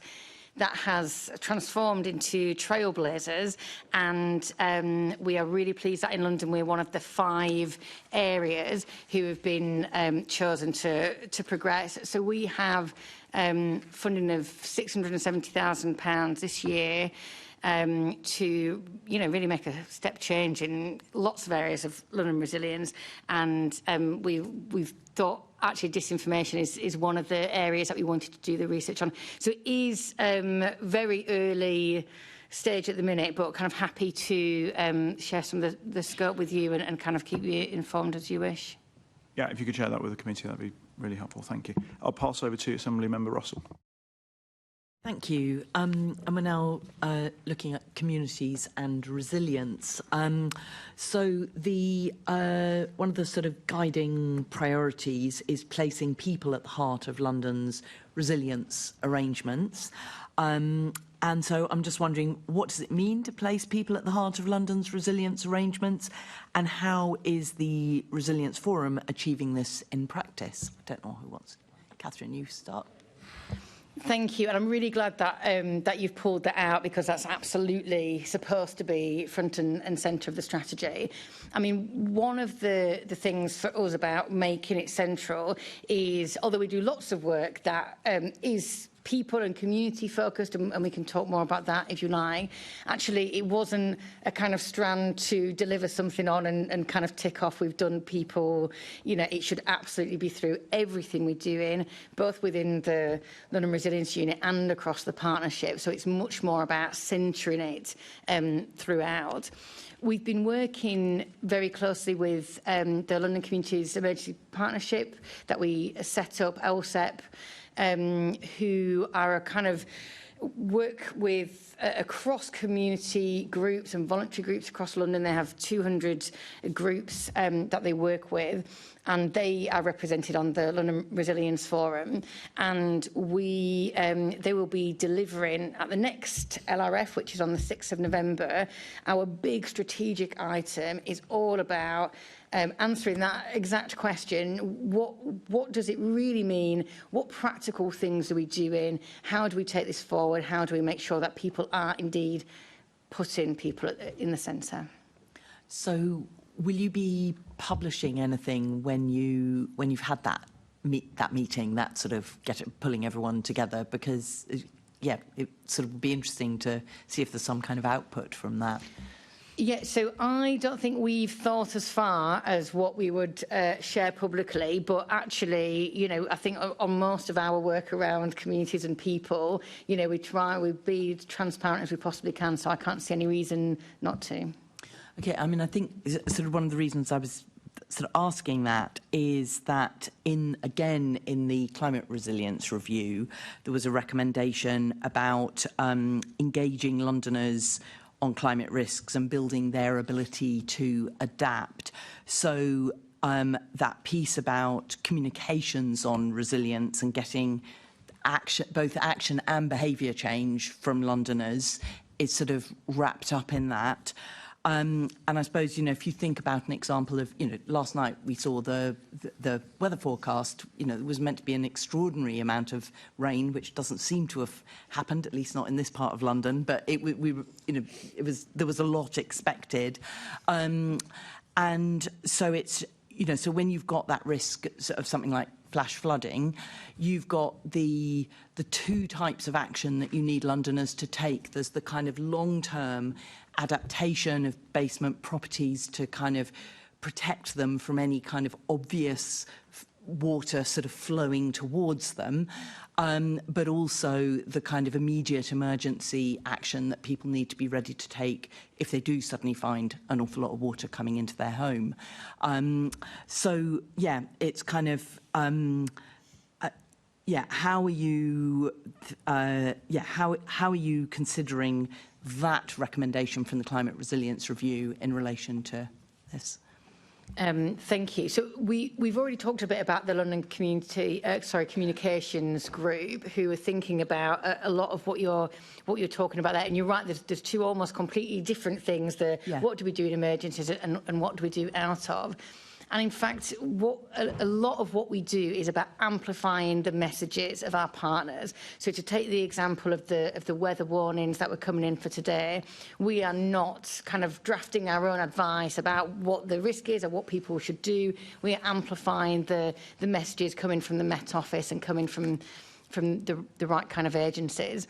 And of course, in emergencies, the Mayor has a role as the voice of London, and so we would expect the Mayor, we will be supporting him in kind of making sure that there's, you know, one clear voice for London if we're asking people to do things.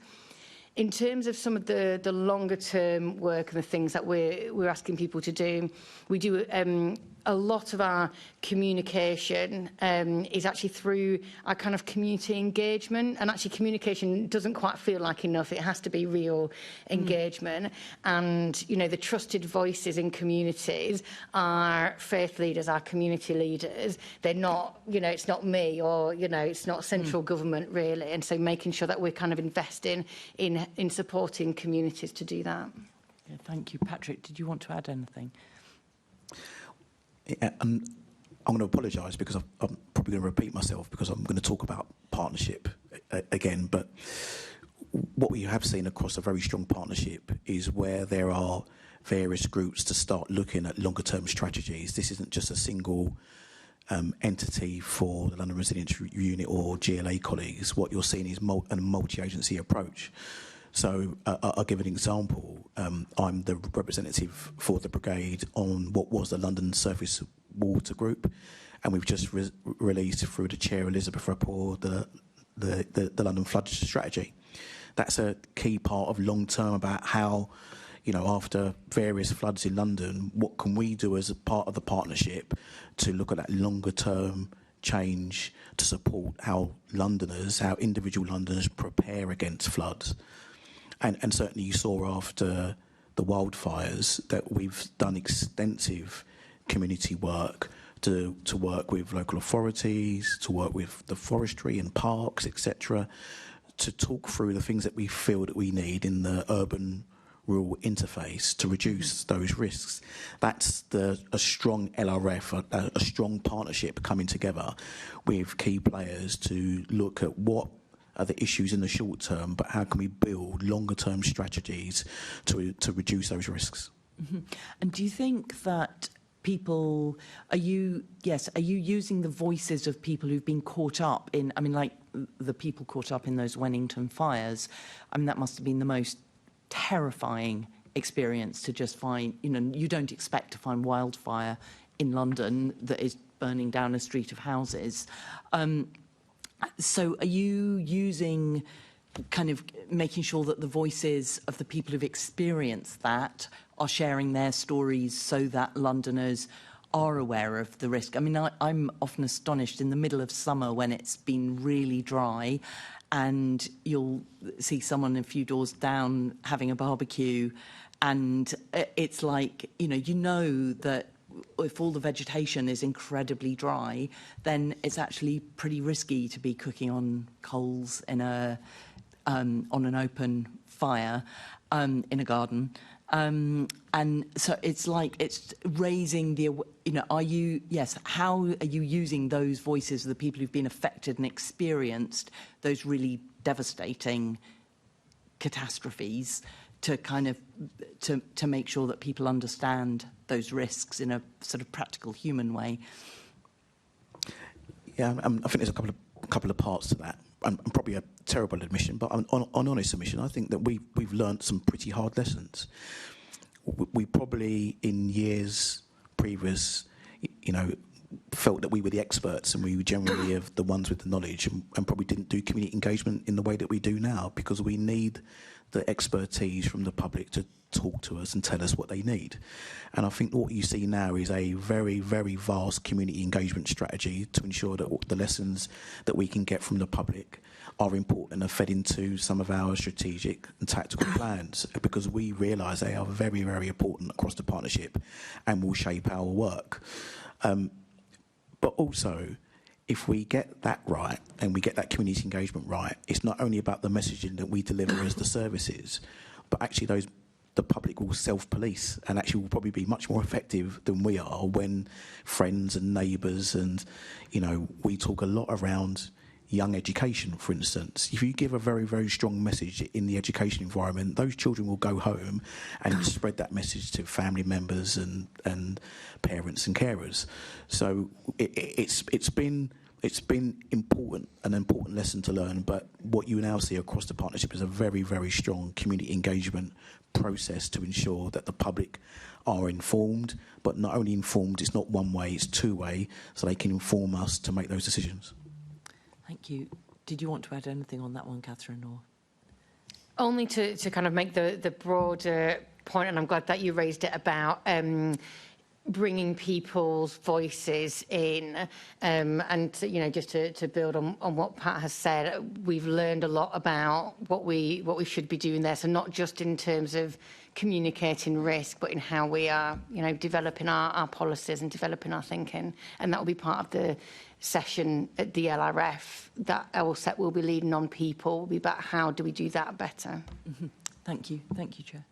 Thank you. And next question from Assembly Member Best. Thank you. Just coming back to that ambition to put people at the heart, you drew on your concern about the team's ability to do that because it's too white in our report that you gave us, but that was the only thing that you mentioned. So I just wondered, in terms of disability, is the team reflective of London's population?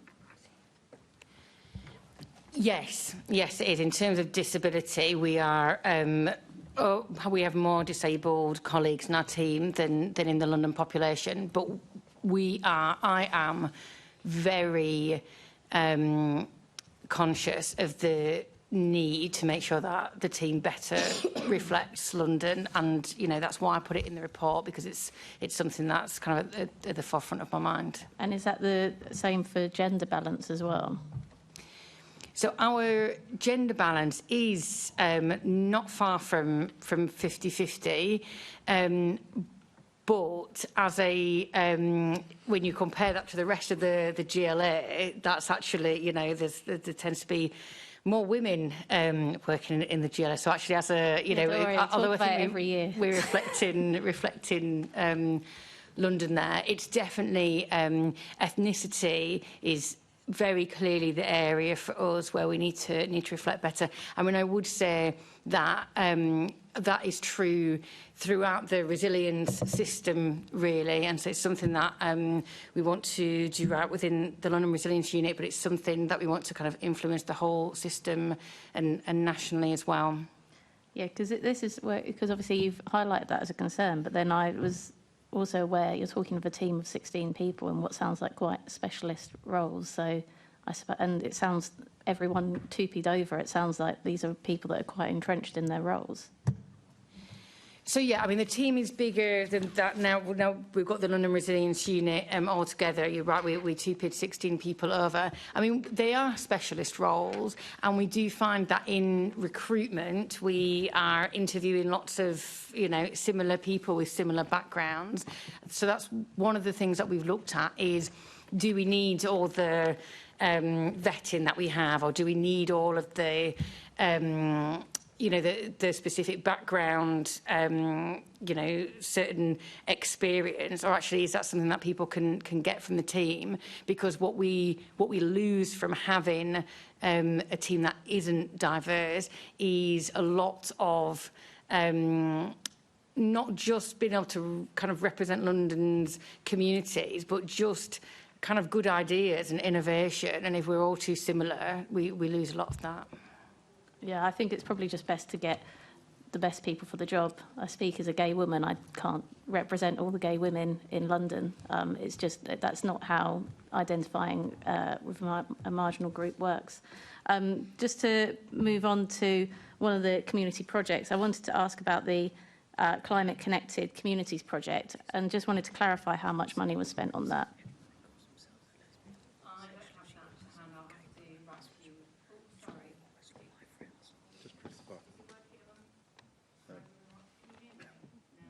No. Have you destroyed our microphone, Catherine? Does that work? That's better. Yeah. Yeah. The mics are not very resilient. I don't have that to hand. I'm sorry, so I'll have to write to you with that one. Okay, so I suppose you wouldn't be able to tell me if that did train 60 volunteers? I don't know. I think I best, I'll write to you with the detail of that one. Okay, and because I was just trying to read up on what the purpose of the training consisted of, and that also wasn't really that clear to me. High quality training in community climate resilience and preparedness. I just wondered what that included as well.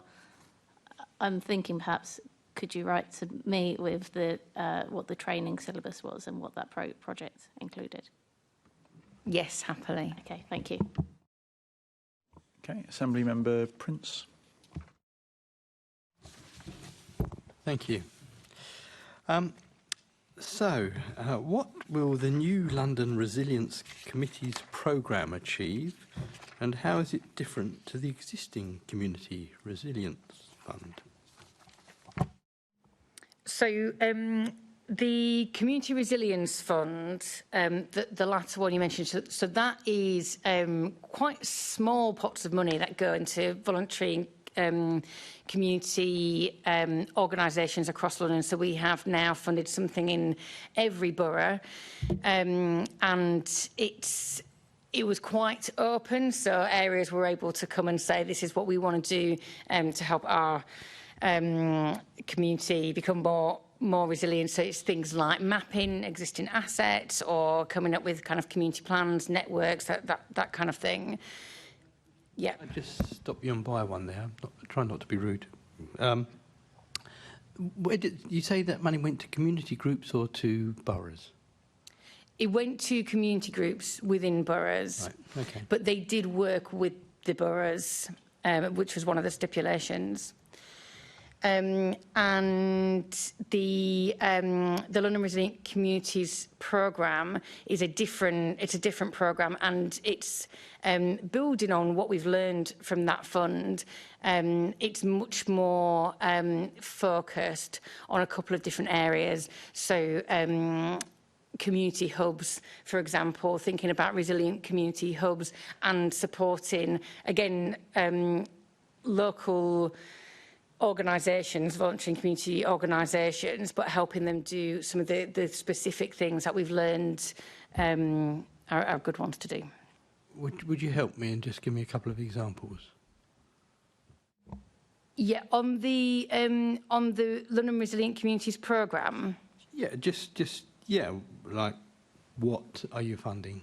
Yeah, so that will be so that could be a community centre that could get some funding to become a community hub, so it can share information about resilience. It might also be a rest centre, so somewhere that people could go in an emergency. It might also be a cool space or somewhere that people can go when it's hot. I do have some examples of the... Just save time, I'd be very happy you just drop me a few examples. That'd be fine. Yeah, is that right, Yeah. Chair? Perhaps you could drop the committee a few examples. We could just ask for a list of what's been funded from the so far, and what they're delivering. There we go. And we'll pass over to Assembly Member Russell. Thanks. Thank you.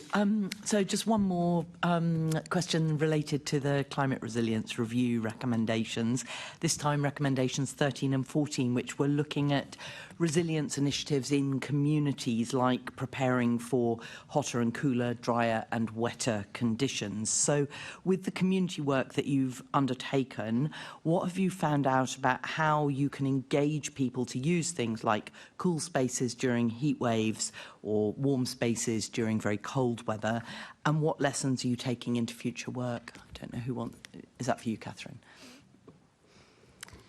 Thank you. So we try to do a lot of evaluation of these kind of community action. I think when it comes to things like the cool spaces and the warm spaces, we want to promote them to the people who need them, rather than, you know, it's not, we don't think everybody needs to go to them. That's exactly the kind of thing that we want to do through the new programme, through the kind of community hubs that I was talking about, to make sure that we're getting that information out, because we know it's not out there to everybody, and so really it's making sure that we're kind of trying to target the right people. And I mean, obviously the right people will be maybe people who are homeless or who are particularly vulnerable to heat, so older people. But how are you reaching the particular groups? Is that sort of with the geographically spread apart hubs reaching out locally to them, or is it something else?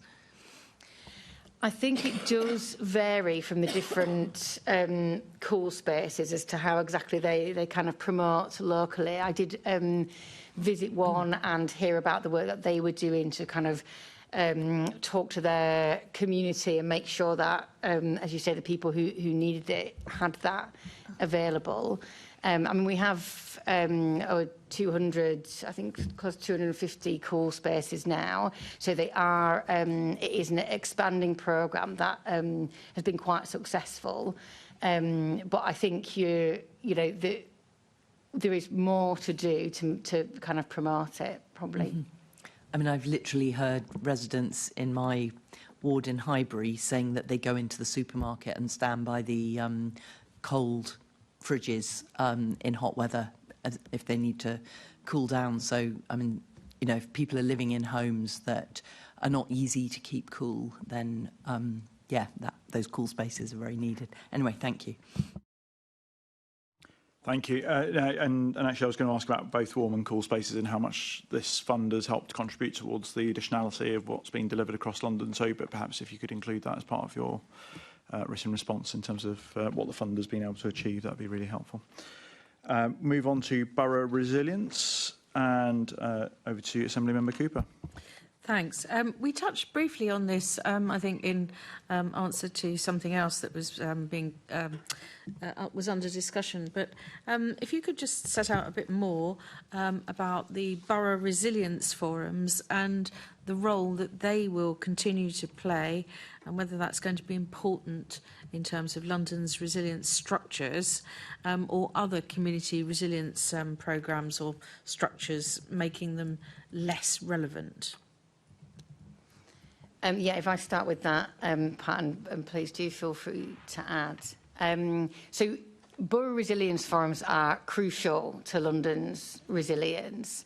They're a really important part of how the whole structure works. And you probably know they're made up of different category 1 and 2 responses, so all different agencies, almost like versions of the London Resilience Forum.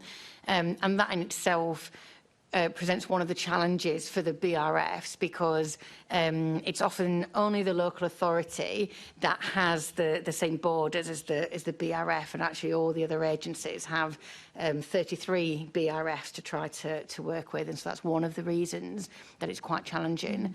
And I've already talked a bit about the resourcing challenges for BRFs.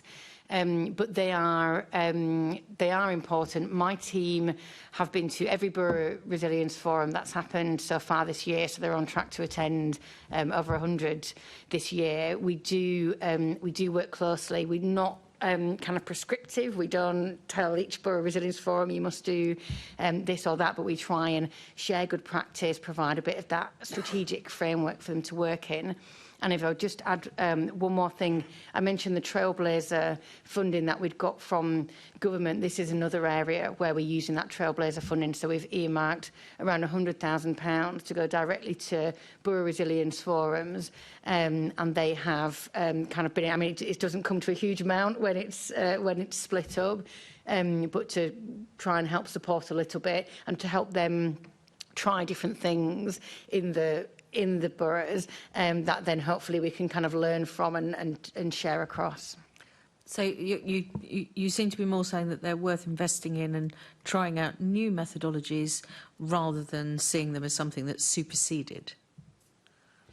Definitely not superseded. I mean, the BRFs work themselves with community groups, with business groups, and so I think it's about kind of supporting that whole system rather than doing something that the BRFs are doing.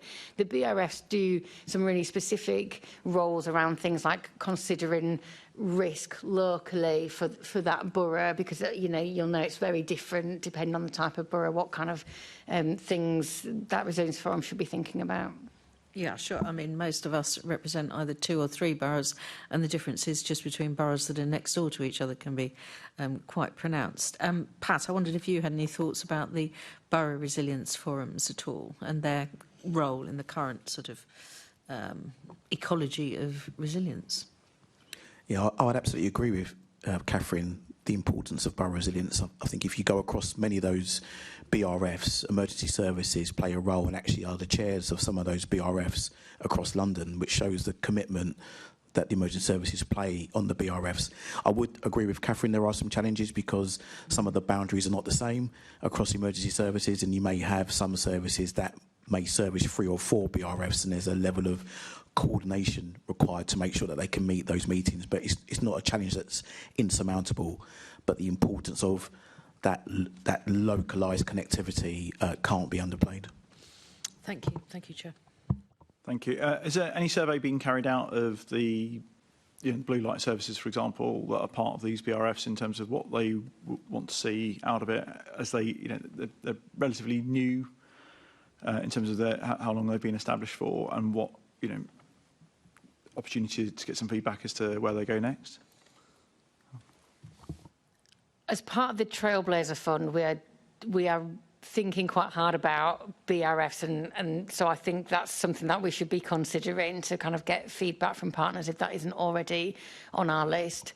And the other thing that might just be worth saying there is we are really trying to strengthen the ties between the BRFs and the London Resilience Forum, because I think in the past they have been sort of quite separate, and so we have things like BRF observers now at the London Resilience Forum. We also run a session after each London Resilience Forum with the BRF chairs to say this is what we talked about, these were the actions, and kind of give a bit more of the context. They're not just reading a note of it. And is there an opportunity for good practice to be shared amongst BRFs? Yes, definitely. So that's absolutely the purpose of these, very small pots of money actually, is to try lots of different things, see what works well, and then try to share it. Is there something you could share with us in terms of what have been some of those good practices? Yeah, happily. Fantastic, thank you. Move on to Assembly Member Bakari. Thank you. I'm pleased to hear that the Borough Resilience Forums are not superseded, that they've still got a very clear role. And we have touched on this already, and I was talking about hate crime that's been rising, specifically Islamophobia and anti-Semitism has been specifically rising, particularly in London in recent years. Can you tell me a little bit more about how the Borough Resilience Forums are providing that kind of unique approach to making sure that they are in touch with faith groups, community leaders, and the role that they play in trying to deal with this particular issue? Yes, I mean it's very difficult, partly because one of the things we hear from our voluntary and faith and community groups, and in fact you remember from Steve Miller, who gave evidence with me in January, one of the things he was talking about is they're very stretched themselves, and so actually feeding into the London Resilience Forum is doable, but feeding into 33 borough resilience forums is very difficult. And so I think there is absolutely an appetite from BRFs to get ever more involved with the voluntary community and faith groups, but I think practically it's quite difficult because for the same reason as for the other services, but I think when it comes to those in particular, they are less well resourced than anyone else.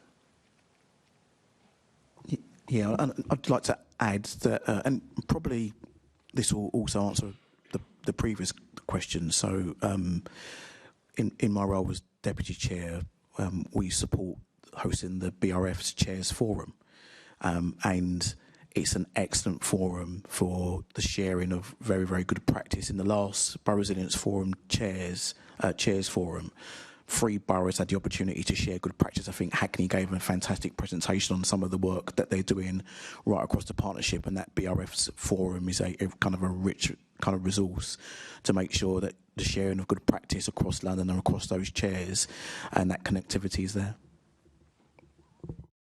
Thank you. We're going to move on to expectations of individual Londoners, and back to Assembly Member Cooper.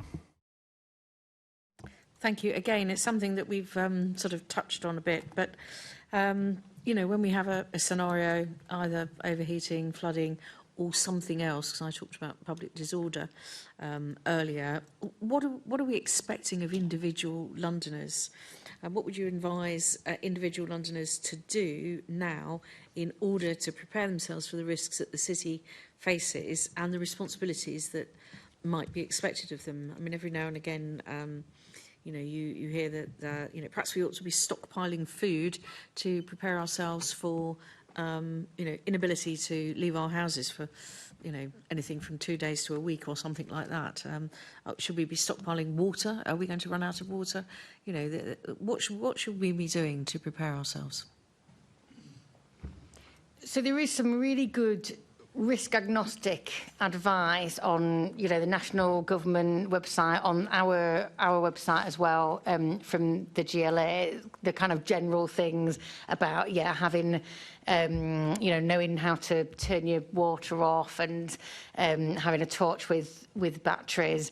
I mean, I think one of the most important messages that I know is on our website, and I'm be confident it's on the national ones as well, is about knowing your neighbours and, you know, understanding actually are the people around you with vulnerabilities where, you know, you can kind of help each other. I mean, certainly we are not, I sort of touched on this before, didn't I, about we try to communicate and really engage through communities and through community leaders and faith leaders, because they are the trusted voices, rather than doing a lot of kind of direct to Londoner communications.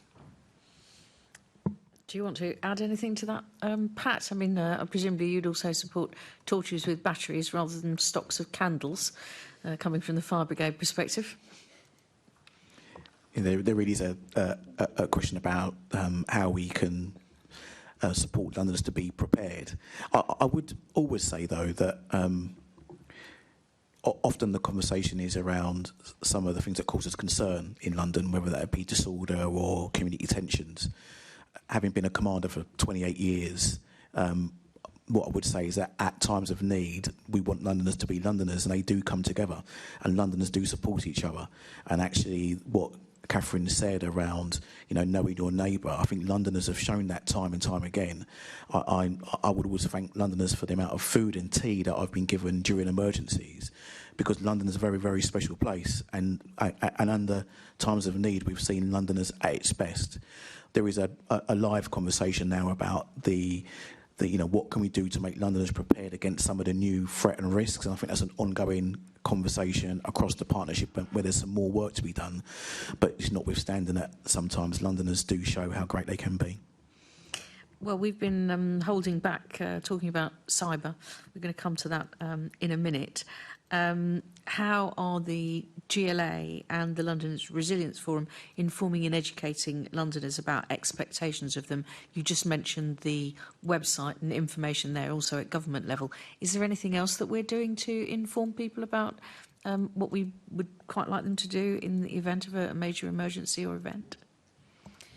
I mean, a lot of it, aside from what I've already talked about there, is about amplifying our partners, which we talked about a little bit in terms of response, but actually that's true in preparation as well. And Pat talked earlier a bit about the work around flooding and kind of, you know, how people can prepare. But we, you know, we're also guided by central government on some of this, because you'll be aware there are lots of countries where there are really clear campaigns about, you know, what it is that individuals should do, and I know that's something that ministers are, you know, thinking about.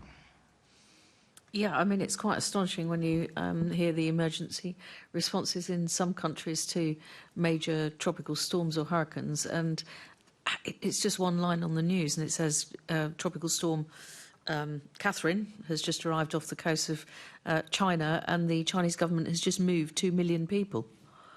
I mean, that's just a one-liner, and then you think of what lies behind that and the preparation. I'm not suggesting we need to move 2 million people in London, but you know, obviously that guidance and education is critical, isn't it, Pat? Yes, it absolutely is, and I think it's worth noting that and again, apologies, this is the partnership piece again. We've got a partnership cyber framework. We've got a partnership mass evacuation strategy. These are frameworks agreed by the partnerships, worked on by the partnerships, and delivered by the partnerships. So there are no surprises to anybody that they are there and they are robust. And if needed, as our strategic coordination protocol dictates, if we get to the point where we are having to make those decisions, they're not decisions that are made without foundation frameworks agreed across the partnership. cyber is a very live question for us across the Prepare Board. Cyber is an agenda item. Our colleagues in the City of London Police are leading on what cyber may look like for us. We had a multi-agency cyber exercise that was hosted here, I think it was April or May, where we've got some really lessons that we've learned that will inform the next stages of cyber. It's emerging for us, and certainly would I say that we've got all of the things in place we need against a cyber threat. Well, it's moving so quickly and technology is moving so quickly, but are the partnership live to it? Are they talking to it? Is the risk understood? Then absolutely. You have led into my next question almost seamlessly. Oh, sorry, Assembly Member Cooper. No, just before we come to that, actually, I just wanted to close something off on the expectations of Londoners. Yeah. And we did touch on earlier in terms of the risk of flooding. And, if you spoke to somebody we talked about international examples, if you spoke to somebody who's in the Netherlands, they would be very clear about what they need to do in that sort of circumstance. How much do we need to educate residents across London in terms of the scenario of flooding, because it is now an increased risk year on year with climate change? I mean, you're right that the risk is increasing of, more severe and more frequent events. So, yeah, I think there is a kind of education piece. But the question is, is that best through a kind of, direct to Londoner, or through the kind of community groups and the flood groups and the things that are already going? But yeah, definitely. So how is that being approached at the moment? Because at the moment, I think it actually would probably be the LFB who'd have to pick up, a lot of the work in terms of trying to support rescuing people who would be caught out in a flood. But actually, there are a number of actions that individuals could prepare themselves for ahead of such a scenario. Yeah, hopefully colleagues would have seen my statement last week, because it was London Flood Prevention Week, and we know it's live and we know it's an issue in London. I talked a little bit earlier about the recently released flood strategy, and communications are at the heart of that. And identifying areas across London that have got kind of a higher risk of flooding is one of the key parts of that strategy, and then how we then can get into those areas and get into those communities to start to look at strategies and programmes to reduce the flood risk there is something that keenly is being looked at right across the partnership and being delivered. Thank you. Back to Assembly Member Cooper. Thank you. Oh, I just realised I forgot to turn off my microphone while you were pursuing that. I think, we all know that cyber is coming closer, if you like. On the news, we've seen cyber interference reports of everything from, what is flying around above us in the sky with drones trying to interfere with satellites and so on and so forth. What is the current assessment, and I appreciate you may not want to go into all the details, of how significant a risk there is of a really major cyber incident in affecting London? I think you set it out really well there, actually, because there's quite a lot of different risks. Cyber is almost like a family of risk.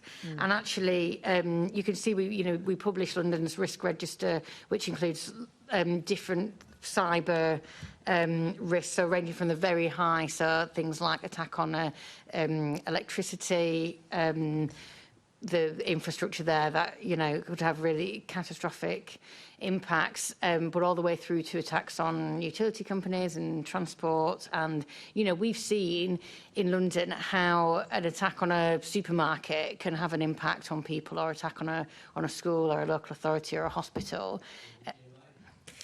Well, we're going to come to a question on the attack on TfL's own computer systems, but, we've suffered from it ourselves. But obviously, most recently, Jaguar Land Rover, and they think that the attack there is, which cost them over £1 billion potentially. We've seen several supermarkets, Marks and Spencer's, and so on, really struggling to get themselves sorted back out. Hospitals have also been attacked. You mentioned, the thing that I most fear is the idea of some sort of electromagnetic pulse that takes out all of the electronics across the whole of London, let alone, you know, we saw what happened to Heathrow when we saw a fire in just one substation. So if someone's able to trigger this sort of thing via cyber attack, yeah. So just building on what Pat said about some of the work that we're doing in this space, if that's helpful. So in February, I think we already mentioned at the London Resilience Forum, we talked about cyber there in our kind of strategic space. It's the risk that the LRF have discussed in the time that I've been in the role, and we had colleagues from the National Cyber Security Centre come to brief partners, to talk, to kind of lead a discussion. And when it comes to London resilience, we are much more in the kind of response space than the prevention space when it comes to cyber. So, you know, it's about how do we respond. As Pat says, we have our framework. How do we get specialist advice through to the strategic people who will be making those decisions? But at the same time, we are doing some work. So, for example, we have our Resilient Business Network, which we launched in May. I was there for spoke at the launch of that. And they have done some really good work about what is it that businesses in London should know and should be doing about cyber. And again, a lot of that advice is out there, and the NCSC have got brilliant advice about what we should do. And indeed, at the end of the London Resilience Forum discussion, one of the actions was for each of us as individual agencies to go away and think about our own cyber, because that is, you know, that's more for the individual agencies will be thinking about prevention, and as a team, as a multi-agency team, we think about the response. So, I mean, obviously, a lot of that is hopefully all about preparation and then prevention. But what scale, what kind of cybersecurity incident would activate London's resilience response? I'll come to Pat first this time, and then to you, Catherine, I think. Well, I'll touch on prevention first. Guidance and standards are probably catching up, but they do exist. Certainly agencies, for example, have to adhere to the cyber assessment framework, the CAF, and that gives some standards around your protection for agencies against the cyber risk. And I think there are many organisations now in London that are becoming CAF compliant. So actually, the guidance and the standards now being written against cyber should make us much more resilient against a cyber threat. I also feel that we shouldn't really look at cyber in isolation, even though it can be very disruptive and expensive. But as a partnership, we've got a very robust process to deal with disruption to London, whether that be from a fire or a flood or a cyber attack. And very quickly, when there's disruption to London, the strategic coordination protocol will bring the key partners together. A strategic coordination group will deliver strategic coordination across London. A tactical coordination group will make sure those tactical plans are delivered. And there are enough processes that we can put in motion against any type of disruption to London, and cyber is one of those. So kind of two parts. I think we've got a very comprehensive position in terms of response, and a very emerging position in terms of standards, with things like the cyber assessment framework, to ensure that organisations are prepared. Thank you. Did you want to add something as well to that, Catherine? I will just add that the National Cyber Security Centre have a really clear framework, to directly answer your question about the threshold as to where national government would get involved, where local areas would do. But it's always a matter of judgment when, for any kind of incident as to, how and when we would stand up. I'm seriously hoping we don't have to get to that point, but I'm going to pass back to the Chair. Thank you very much. Thank you. Just sticking with the CAF point, is the GLA currently compliant with CAF? I would have to get back to you on that one. Okay. And how would the GLA and the London Resilience Forum communicate with Londoners if, let's say, all the digital platforms went down and we had to return back to some sort of more traditional way of communicating with everyone across London. Well, I mean, that's the beauty of our focus on our community resilience, because it doesn't just rely on one person tweeting or our website. It's about making communities themselves resilient. So actually they know what to do and they can support each other even without that support. But, I mean, I should be clear that without that, it would really denude our ability to respond to lots of things. So it's certainly, you know, it would be a huge challenge, and it would make anything very difficult. But there is a plan in place if that was to happen, would it, in terms of communication? Pat? Yes, and again, there's a communications framework. Should we lose communications? I'm probably going to get the name of the exercise wrong, but I'm pretty sure it was Mighty Oak that tested loss of power to London, and we learnt lots of lessons from Mighty Oak. And also, we were part of the 999 outage, for instance, last year, and certainly lessons have learnt. So we've got experience of this, and from that experience and the lessons that we've learnt, certainly some of those frameworks, partnership frameworks, have been published. And Mighty Oak gave us some lessons when we test and exercise it, and I'm sure as a partnership we will continue to test and exercise it as one of our risks. Presumably it's not sort of large beacons on being lit across London to send a message.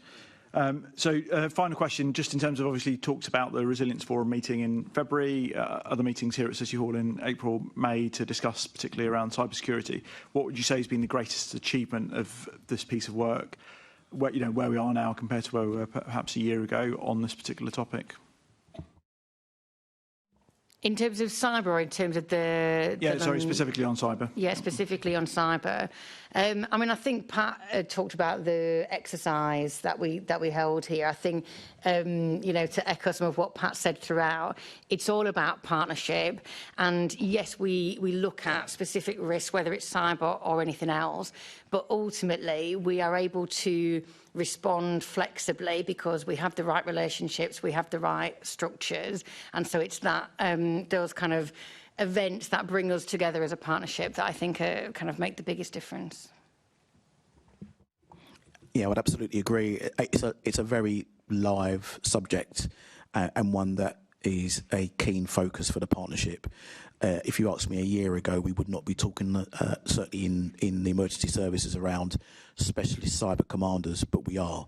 What does that look like? How can we work with the National Cyber Security Centre to give specialist commanders the knowledge to be able to deal with these types of incidents? So these things are being developed because we know during a cyber incident we may need a level of specialist advice or specialist command to assist London through that type of incident. Yeah, and certainly when we spoke about it last time, that public and potentially even private partnership and collaboration is incredibly important in terms of that resilience piece overall. So look, huge thank you to both of our guests. We've reached the conclusion of our discussion on this particular topic for today, although I'm sure it will continue, incredibly important, critical topics that we've been talking about today. Could we, as a committee, please note the report to background for the discussion, and noting the discussion that we've had with our guests?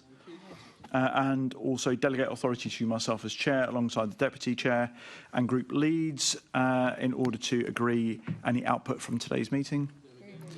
And we're going to take just a short 5-minute break whilst we bring in our guests for the next item. Thank you.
Welcome back to the GLA Oversight Committee, and for our next item, which we propose to the proposed restructuring of the Land and Development Team in the Housing, Land and Directorate.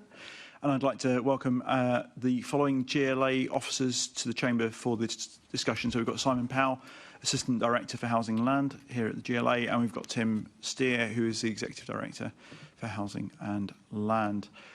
We've got a few questions for you, but I think ahead of going into that, I think just on behalf of all of the committee and the Assembly, I just want to say a huge thank you to all of the team members for the work they have done.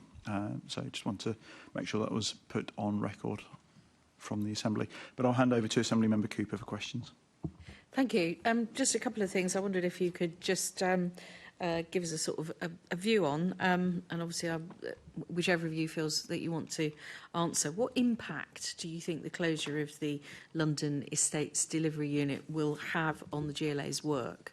So maybe start with Simon. Or...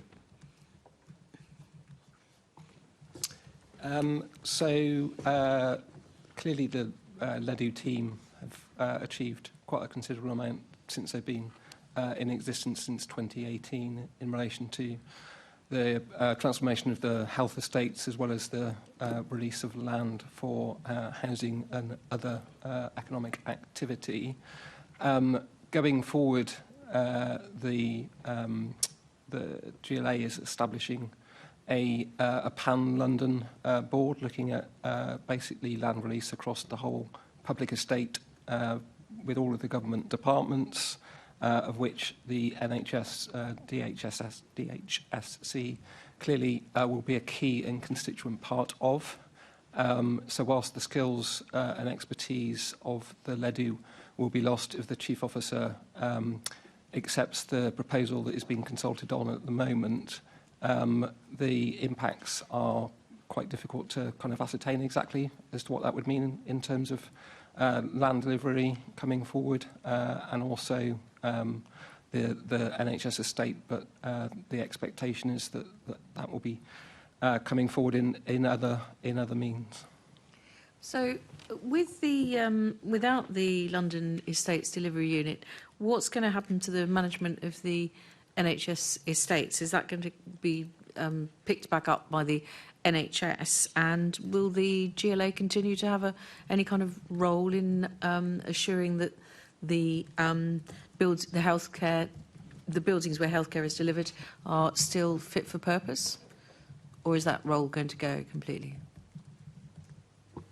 So nationally, the NHS, in terms of the estates, in terms of the kind of the wider reforms, the estate strategy is for the national is supposed to be coming out in the next few weeks, and then that will the London position in terms of the region will flow from that. So that is still conversations that are going on at the moment within the NHS, and we'll need to understand what those are and how the GLA interacts with the NHS on estates going forward.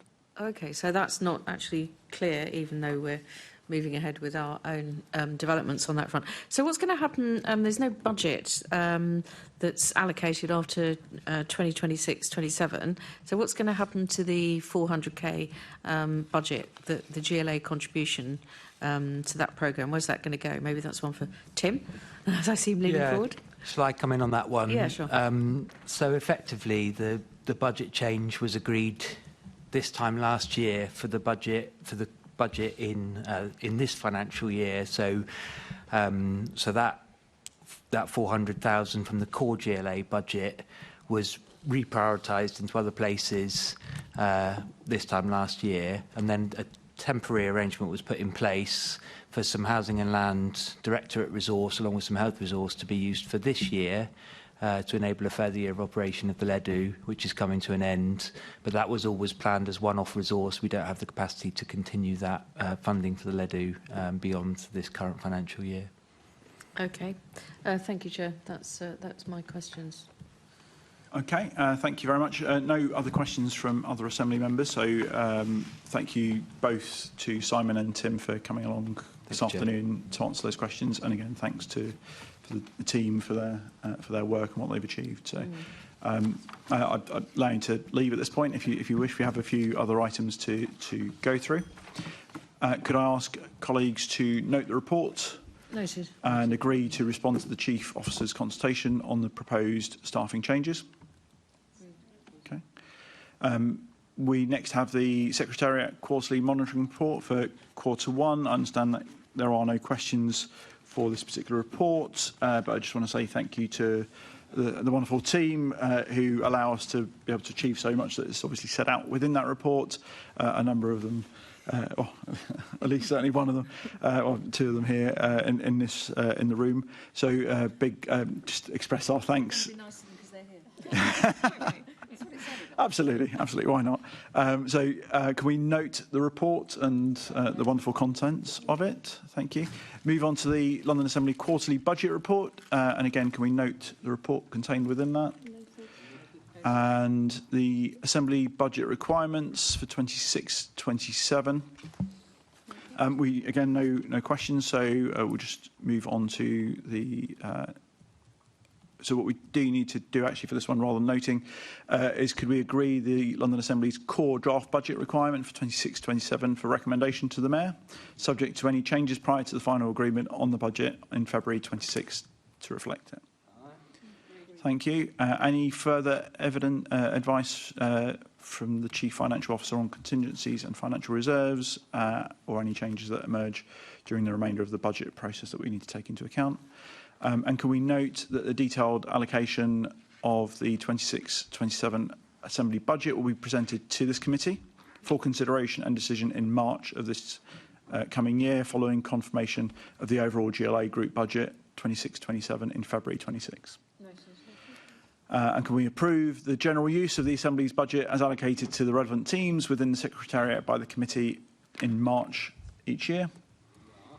And agree the reallocation of group budget allocations in 25-26 to reflect the creation of a new reformed UK group within the Assembly. I just want to declare an interest in that as I've been a beneficiary, but I don't think it's... Okay, of course, yeah, certain members will have a particular interest in that more so than others, but if we can agree that. Agree. Okay. And move on to the next item, which is the Oversight Committee work programme. So if I can ask the committee to note the work programme for 25-26 as it currently stands, and also ask the committee to agree to delegate authority to me as chair, consultation with deputy chairman of the committee and party group leads, to agree a letter to the government on the Fair Funding Review 2.0. Date of the next meeting of this committee is scheduled to take place on the 12th of November in this chamber at City Hall. And as I understand, there are any other business for us to consider, so I declare this meeting closed. Thank you.